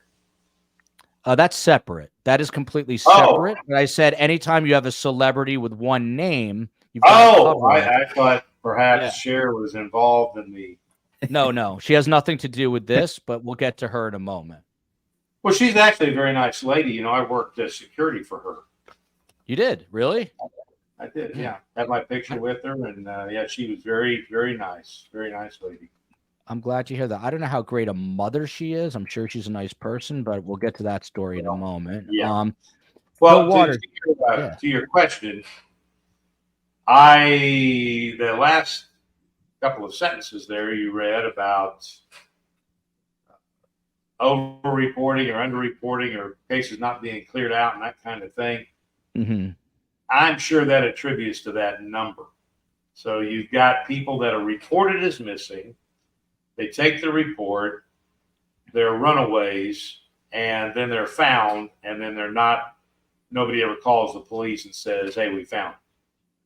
So that doesn't get closed. So they're left as an open case, missing person. I don't know how many of those there may be like that. There may be people that are adults, and if they want to go missing, they can go missing. And they did that, and they went missing. And but I think you were saying they're primarily children, right? 1,000 children. Is that 1,000 kids and teens and minors? Yeah. It would have to be probably a combination of things: cases not being closed out, people not notifying authorities that their kid has come back, and so forth and so on. But even if, let's just say for the sake of our discussion, that only covers about 10% of those folks, that's still an incredible number. And I don't know I'd be interested to what's the ratio in regards to every 100,000 population in that particular city. Is this an inordinate amount of missing kids?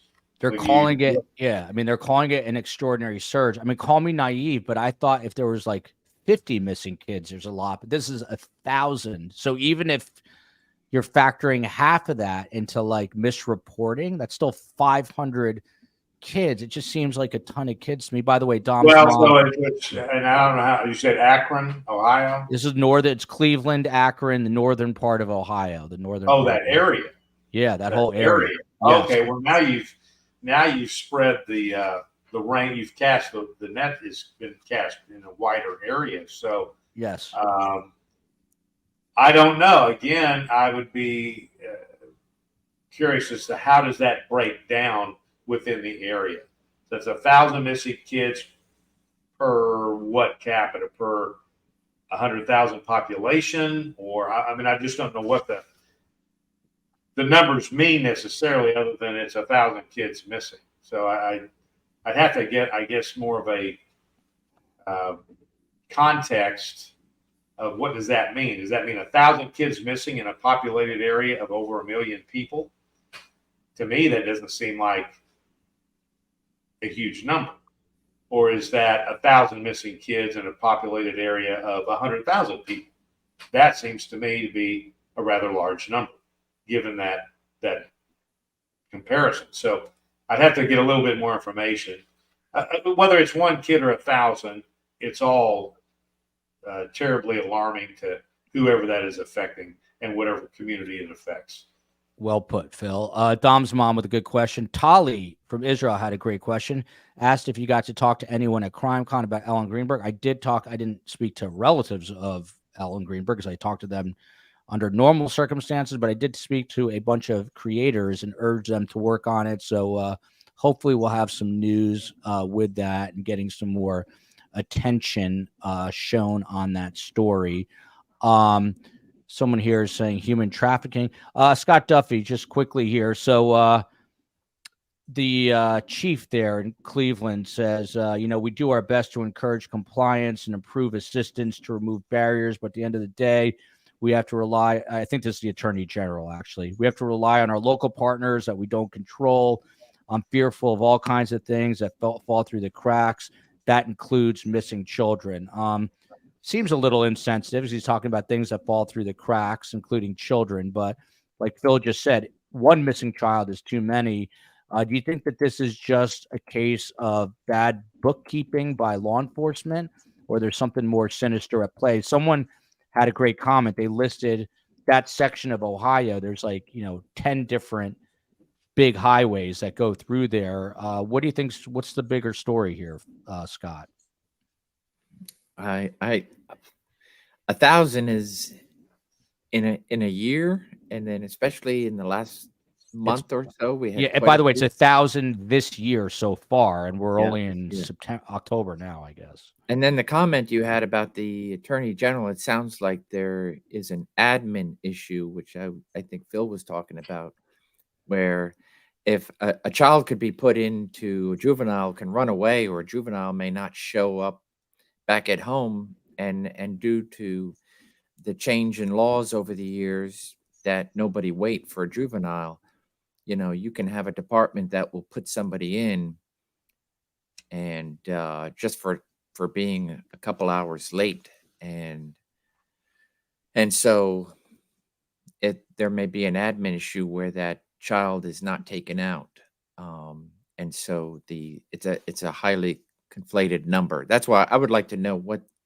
the actual number of reported is that are not recovered.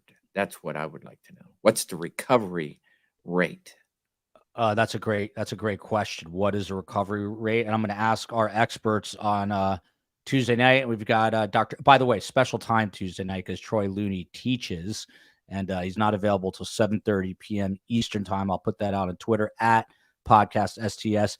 PB in North Carolina says Ohio ranks 5th in the states for human trafficking, so that doesn't bode well. Fil Waters, I lied. Before we get to Cher, I know you know about the story because it was big news. Cyndi Powell, an Ohio woman, she shook and wept as she was sentenced this past Thursday to 15 years to life. She beat her mother with a frying pan and stabbed her more than 20 times after her parents found out she was kicked out of college. Judge Kelly McLaughlin gave 23-year-old Cyndi Powell the minimum allowed under the law for the brutal killing. She killed her mother, Brenda Powell. The defense said that she suffered from undiagnosed schizophrenia. She had a psychotic break. The mom found out that she was kicked out of school. She took this frying pan, she bashed her in the head, and then stabbed her all these times. My question to you is, does she deserve the full extent of the legal punishment allowed, or would you feel empathetic to her because the defense says she had undiagnosed schizophrenia and had a psychotic break? What say you, Fil Waters? Well, the undiagnosed schizophrenia and the what was the other? Her other Just she had a psychotic break, and that's what got a caused it. psychotic break. Those mental health issues don't justify the wrong that she did. And if she understood the wrong that she did, and which she did, I'm sorry, beating your mom to death with a freaking frying pan and stabbing her 30 times. I'm sorry. She needs to be held accountable for what she did. And in my view, in a severe way. And, now I understand that the system it's a balance of justice and mercy. And if justice is what we deserve, mercy is what we need. And perhaps that judge in that case decided to balance more on the mercy side than on the justice side. And I'm not there. I don't know the entire case or the backstory to that case. So I perhaps may have come to the same conclusion based on what that judge knows that I don't. But looking at the facts, I think using this schizophrenic stuff and these other mental health issues as some kind of a mulligan to give this person a lesser sentence, I think that is a horrible, horrible argument, in my opinion. And I don't buy that. Now, if the judge, again, for other reasons, decided to show a great degree of mercy here, then perhaps I would understand it more. But based on those two things, no. There are two people I can always count on to give their opinion to me, and that would be Uncle Phil and my dear mother. And Mom, I know you're listening. Well, I'm in good company then. I am in good company then. Yes, you are. And I've never hit my mother with a frying pan, by the way. Liz says, sorry, you do the crime you do all the time. I admittedly do not know much about this case, but always learning does. Says Sidney Powell also tried to cover it up by pretending to be her mother on the phone after she killed her mother. Anna Lissette raises an excellent point here, and I'm glad she did. Lots of people are mentally ill, and most do not commit serious crimes. I'm glad that you said that, because that is very true. As Carm says, we're just trying to survive in a rough world. And it was a rough week for me coming down from CrimeCon. Real quick before we get to CrimeCon to close out the week, Scott Duffy, Cher, you know the celebrity. She's got one name, Cher. She used to be married to a guy named Sonny. And she allegedly, this is pretty serious, she allegedly hired 4 men to kidnap her son. She was doing this out of love. His name is Elijah Blue Allman. She had a child with Greg Allman from the Allman Brothers. So she tried to kidnap her son from his estranged wife, Marie Angela King. She made these accusations as part of an ongoing divorce case. They're getting a divorce. He is kind of a notorious heroin addict, been in and out of rehab, has had many problems. But she sends in basically some henchmen. She says that people came to our hotel room and physically removed him and basically kidnapped him, in essence. What do you make of this? Is this potentially serious? Is this something that law enforcement is going to have to really look at? And would it ever be possible to bring charges to Cher with one name? I mean, she's up there with Oprah, Madonna, Elvis. I mean, that's a big name. Could you ever arrest Cher? I don't see this going to a criminal court. No, I don't. I mean, How come? Of course, there are some. Let's just say everything is true, all the facts bear out. But I think I just don't see this, regardless of it being Cher or anybody else, that you have circumstances where in the days, I know it still happens, but you have young people getting involved. They think they're making a right decision, but they get involved in these communities, these communes. A lot of brainwashing going on, drug activity, etc., and a loved one is outside that community trying to figure out how to get their loved one out of it so they can give them some sense of reality. But I don't know enough here. I would imagine you have a son who's loved and making some, at least in one person's mind, some terrible, terrible decisions, and so you want to get somebody out of that situation. It'd be interesting to see what exactly were the circumstances of this person being taken out of a room, gently or brought to a restaurant for, discussion. I don't know. I don't see this going anywhere other than, some It, some shows having some fun with it. it makes Well, for if a he was damn taken good headline. immediately to an Applebee's, it's probably okay. Yeah. Look at this. Liz W. Super sticker to get my mom some beautiful flowers. She's coming over tomorrow. I will go and buy her some flowers. You have my word, and I will give them to Carm. Go ahead, Phil.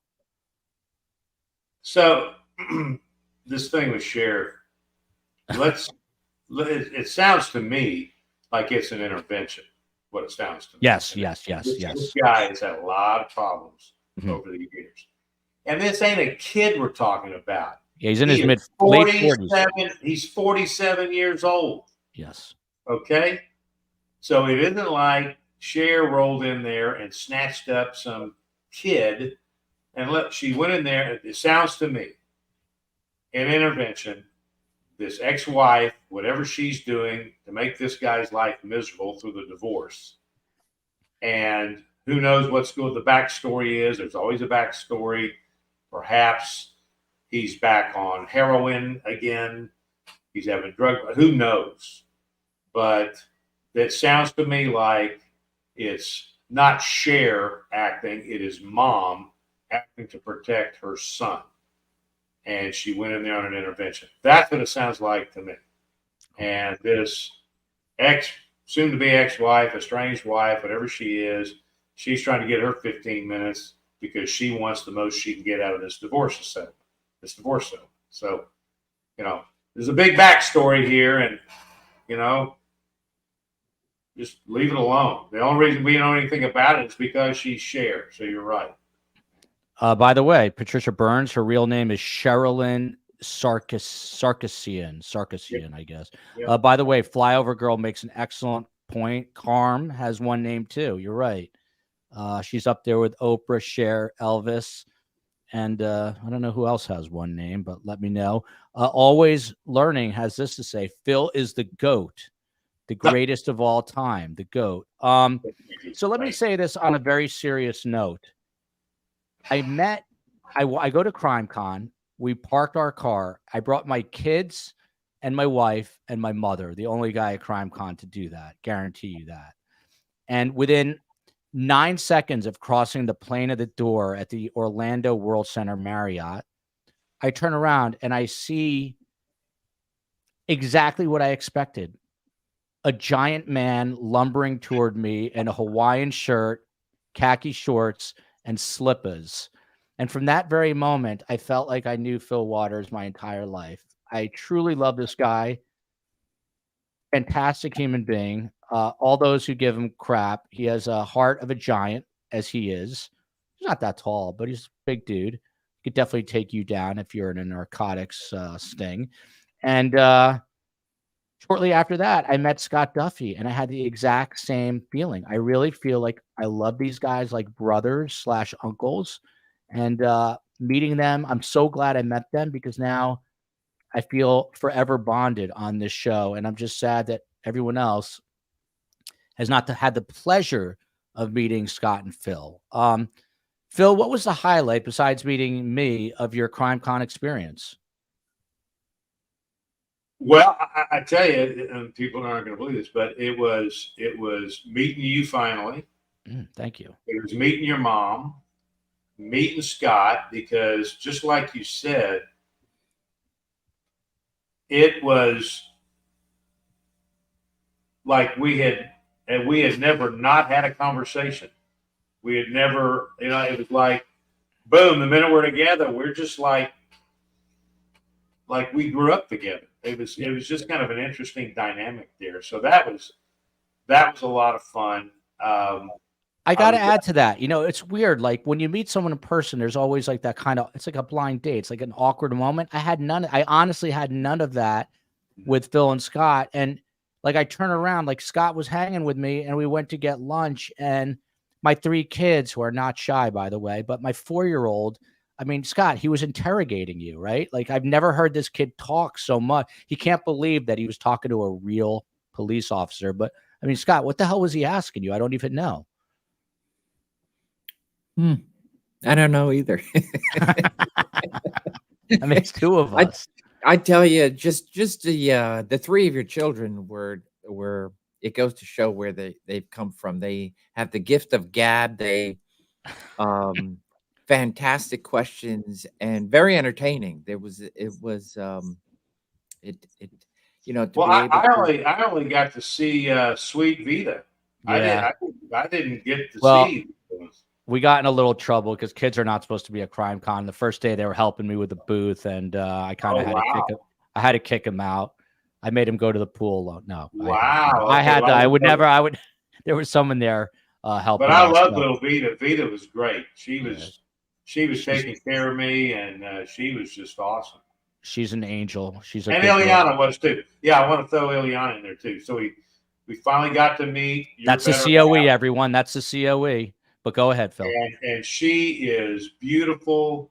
She is awesome. She knows what she's doing. And when we did that live broadcast, biggest disaster. They're gonna try to hook us up with an actual space in Nashville, so we don't have that disaster. But if it wasn't, because with the CrimeCon rules, right? Before you do it, so we were in violation, of the rules, which is fine with me because I've always thought it was better to ask for forgiveness than it was permission. But she was awesome. She was awesome. Now I've just got to change her mind about her taste in cars. But other than that, she was. I thought you were going to say her taste in men. So I'm not. That's bad. So no. I think she did quite well in that arena. Yes. Oh, thanks, Fil. And especially when you shared with Scott and I, when both of you shared with Scott and I, how you all met. That is the most awesome freaking story I think I have ever heard about people meeting. I thought mine was much more romantic with my wife, but yours, I don't think anybody could top that one. That was just. Yeah, you're gonna have to wait for another book for that one. But look. It just goes to show. It goes to prove that God created someone for everyone. Yes, that's true. This is true. I don't know if we didn't talk about that on the air, did we? No. Okay, and we won't. But I'm just telling you, folks, it's an awesome freaking story. Maybe it's in your book. Is it in your book? It's not in my book yet, but it will be. It will be. You need to edit that book and add that in because that is a great story. Catherine Regier says, "Love the picture of the 3 of you. Thank you." By the way, it was Scott Duffy's birthday, and the humble guy that he is, he kind of said that in passing. So I made sure we put a candle in his slice of chocolate cake at dinner, and we sang happy birthday. Audrey wants to know, will you all be in Nashville? Fil and Scott, will you be there? I already bought my tickets. I'm going. Well, if they ask me, I will go. I hope that's going to be another trip from Hawaii, by the way. It's at the end of May, 1st of June, I think. Yeah, that's another long trip but it's still on the East Coast. It's going to be a super long trip. Scott Duffy, you're the way I am with news, you are with true crime. You're a bit of a true crime geek, if I may call you that. You got to see Dr. Michael Baden, Nancy Grace, other big names. What was the highlight for you besides meeting Fil Waters? Yeah, I just got to say to meet you, your family, and Fil, I was with a friend of mine, another podcaster, former FBI agent, retired FBI agent. We were at this big, whatever that kickoff party was, and I had not met you guys. And then when you came in, I was like, I gotta go. And then just a few minutes later to see Phil outside being, so many fans. You guys have so many fans. It was amazing I was to blown away watch. by that. I was blown away I by was that. absolutely. It's amazing how popular. I'm just telling your audience how popular you guys are. And I don't. It's one thing to have heard about Carm, to have seen a few times on your show, but then to watch her in action and how many people from the celebrity of the celebrity to the thousands of people that were there to know her by name to it was I was just watching in awe. And yes, I have watched many different podcasters, and of course the true crime, the those who are in that world. To see them in the flesh is a little bit of a it was a starstruck moment for me. And to be riding on your coattails, and they're all yelling Joel, Joel. And so thank you for that moment. It was nice to take a few pictures. I do have um I like to keep these memories and these keepsakes, and for them to, if I was alone, they would have guards and security would have whisked me away and thrown me out the door. But to that when they knew you and you made that kind introduction to so many, it was very nice. And so it's just the whole moment. I felt like it was family, and to finally meet you in the flesh, both of you, to have done this for 7-8 months now, was definitely a highlight. And so I thank you. It was quite a privilege to have been there. Duffy, you ain't riding no coattails. You're going to be a speaker at the next one. NJ Cool Chick says, by the way, the COE is going to organize this. She's going to get a group rate for STS Nation. I really don't know how she's going to do it. Maybe I'll have her put a short video out. I would love to rally the troops and get like a real presence there. It would be awesome. And I'll say this again. It ain't Crime Con. It's Carm Con going to Crime Con. So if anyone, I already got a couple of submissions on this, but if we have any graphic artists that want to make like a cool design that I can make a Carm Con shirt for Crime Con, that would be incredible. So send them my way. I already got a couple and I love them, but the more the merrier. Yeah, Jody Johnson, if you come, I can give you a ride in the Chrysler Pacifica minivan. Phil might drive. He's coming from Hawaii. I was going to say he might bring his yellow Ferrari. And by the way, Phil did this amazing thing I told you at the beginning where he took people through the interview process. It was really cool. There's something that we can do with that. We're trying to figure it out, but we're going to come up with some way to share that with all of you. But it was incredible. It was an incredible. I don't say that often, and not to like pat myself on the back, but I've covered a lot of big things, which I have. I covered the Super Bowl, I covered the World Series, covered big cases, but there's something about this community. Everyone, when you're in news, you're just anonymous, like you're a pane of glass. People just look through you. But here, there's a real sense of community, people taking care of each other. It was really awesome. So that's my spiel. That's it. It's Friday. Nugget has not made an appearance. Scott Duffy, what's your plan for tonight before we roll out? Nugget has returned to her pillow on the couch. Mm. By the way, I have a serious problem. Right as I was, and I'm dead serious about this. So if anyone can solve this for me, I live in Miami, so there's a pool in our backyard, and my beloved Ethel. I don't know why, how, what happened, but somewhere from being 8 weeks old to now, she refuses to drink out of a water bowl, and she thinks that the pool is her water bowl. Now, the pool is not chlorinated. It's actually a very low amount of sodium. They use salt, but she will only, no matter, I've tried walking her. I have a fountain in my, like a dog fountain, because she's obsessed with a hose. But if there are any dog lovers out there, I'm terrified what's to come for Ethel Bug Johnson, because she only drinks pool water. And I can bring a boxer to a water bowl, but I cannot make her drink. If anyone has any suggestions, please let me know. Phil, have you ever heard of this problem? I have not heard of that. That's a new one. But Apparently, by the way, the vet told me that cats have this issue. Cats only like to drink from running water. Ethel is obsessed with the hose. Like if I'm spraying a hose, we've gone through 30 hoses and I've lived in this house for 3 years, but she will not drink. Nugget drinks from a bowl, right, Phil? Yeah. Look at this. Oh, There it is. Picture. The COE put this up just now. It's a great shot. Look at that. You need to send me those pictures you took. I don't have any of these. I say this in a loving way. Phil is a robust man. He's hard to push over. You can see those calf muscles right there with the slippers.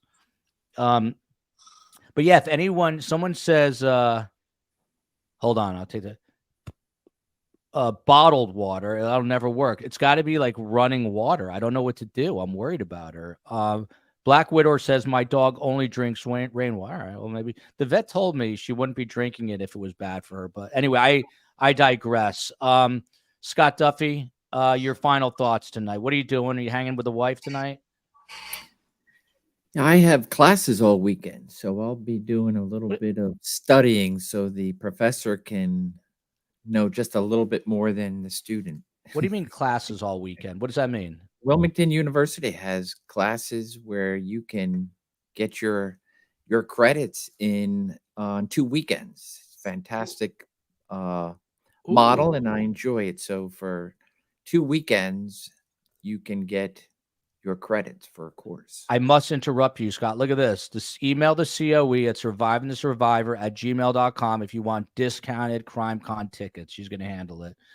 There you go. So you're teaching all weekend. How many classes do you teach? I think right now I have for the fall, I think I'm in 3. So it's so this is one course that will be knocked out in 2 weekends in October. Yeah. So there's no late night, no hangover for you tomorrow. Probably not tonight. Okay. Fil Waters, Friday night pizza, Bible study, and pizza. Bible study is Saturday. Tonight will be Bible study. Tomorrow night will be pizza. And just for you, I'm wearing my Magnum PI Aloha shirt today. Mm-hmm. I had to take the 308 down to have some work done on it. So that's why I'm sporting this. Back to your comments about Eminem being the greatest lyricist ever to be. I will defend him to my dying day. I think he's a genius. Well, that's good. That's good. By the way, Victoria, I got my dog a fountain dog bowl. She won't drink out of it. She stares at me like I'm an idiot. He will never hold a candle to the lyric genius of Don Henley and Glenn Frey. Listen, I know I'm not a music guy. I'll tell you this. When I wrote my book, for some reason, don't ask me why, you'll like this, Phil. I listened to tons of Johnny Cash and Chris Christopherson. I have no idea why.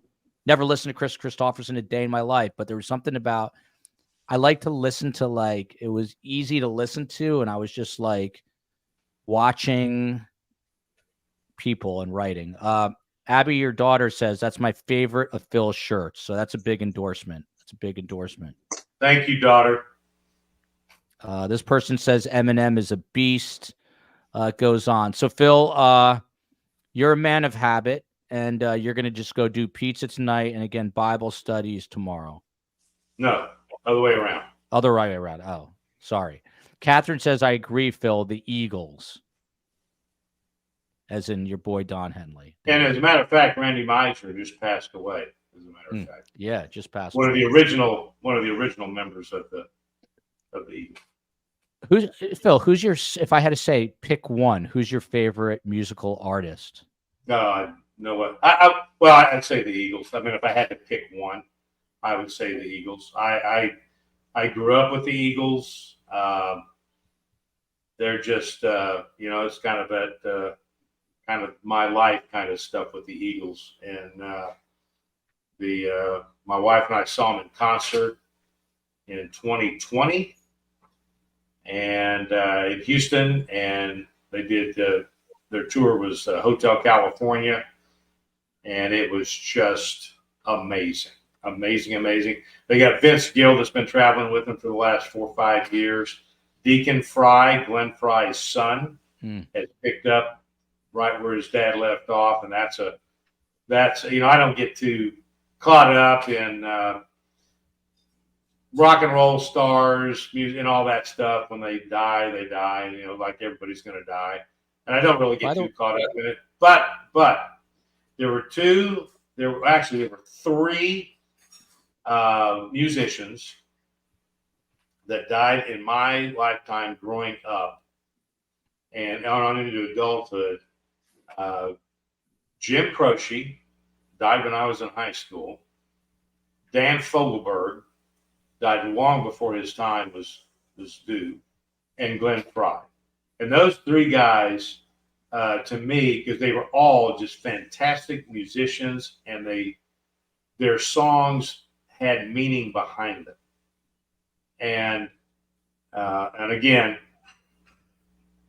your boy there has got to look up to see bottom on those four guys, Don Henley included.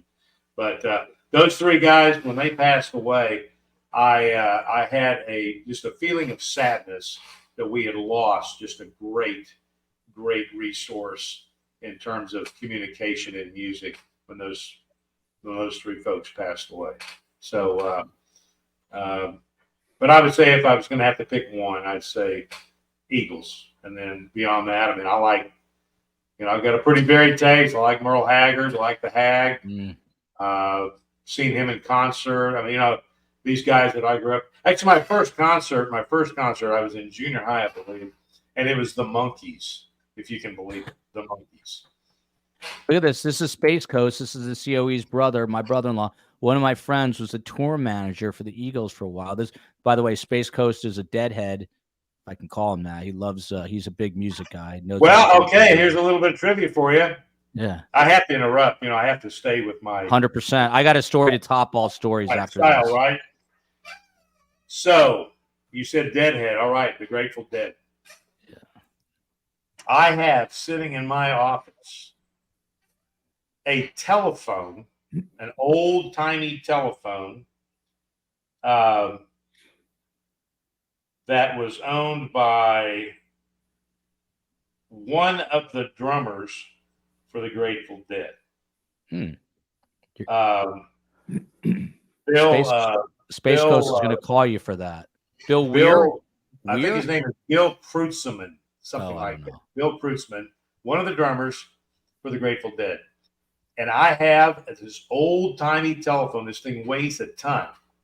And it's the old, got the little rack on it and all that little deal. And you hang it up on there.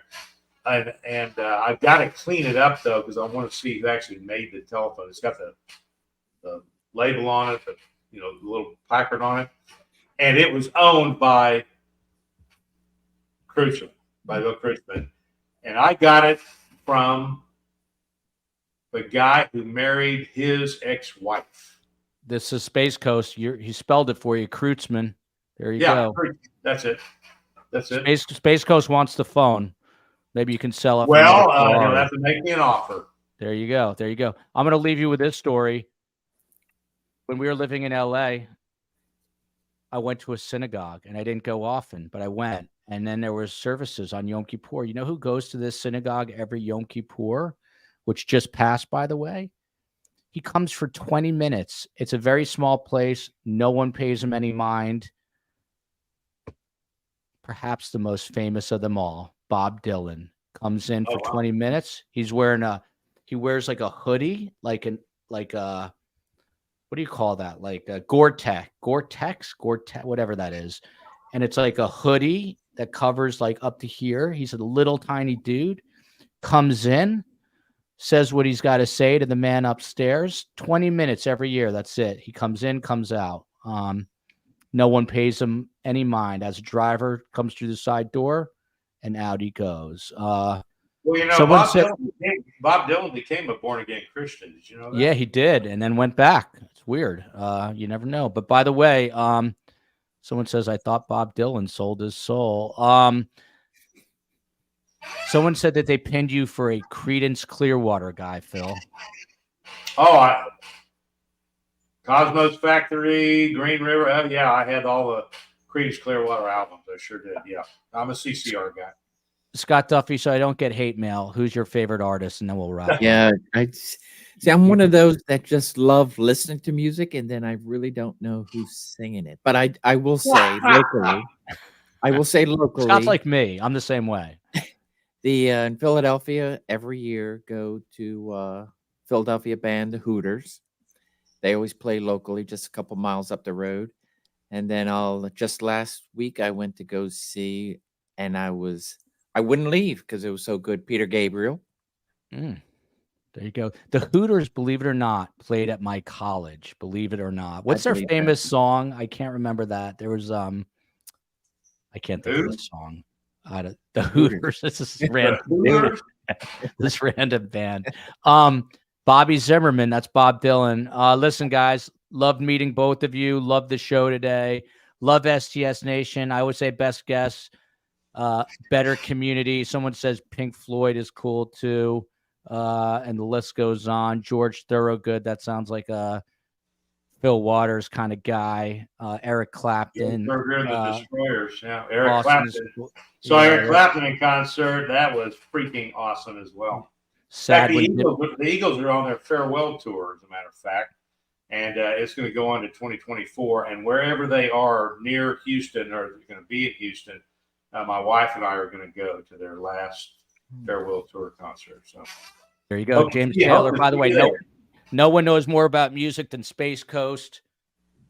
Love you, America. Love you, Houston, Texas, the Big Island of Hawaii, Delaware, Philadelphia, the Republic of Ireland, Tasmania, Australia, Qatar, Doha, Qatar, and everywhere in between. Till next time. Aloha.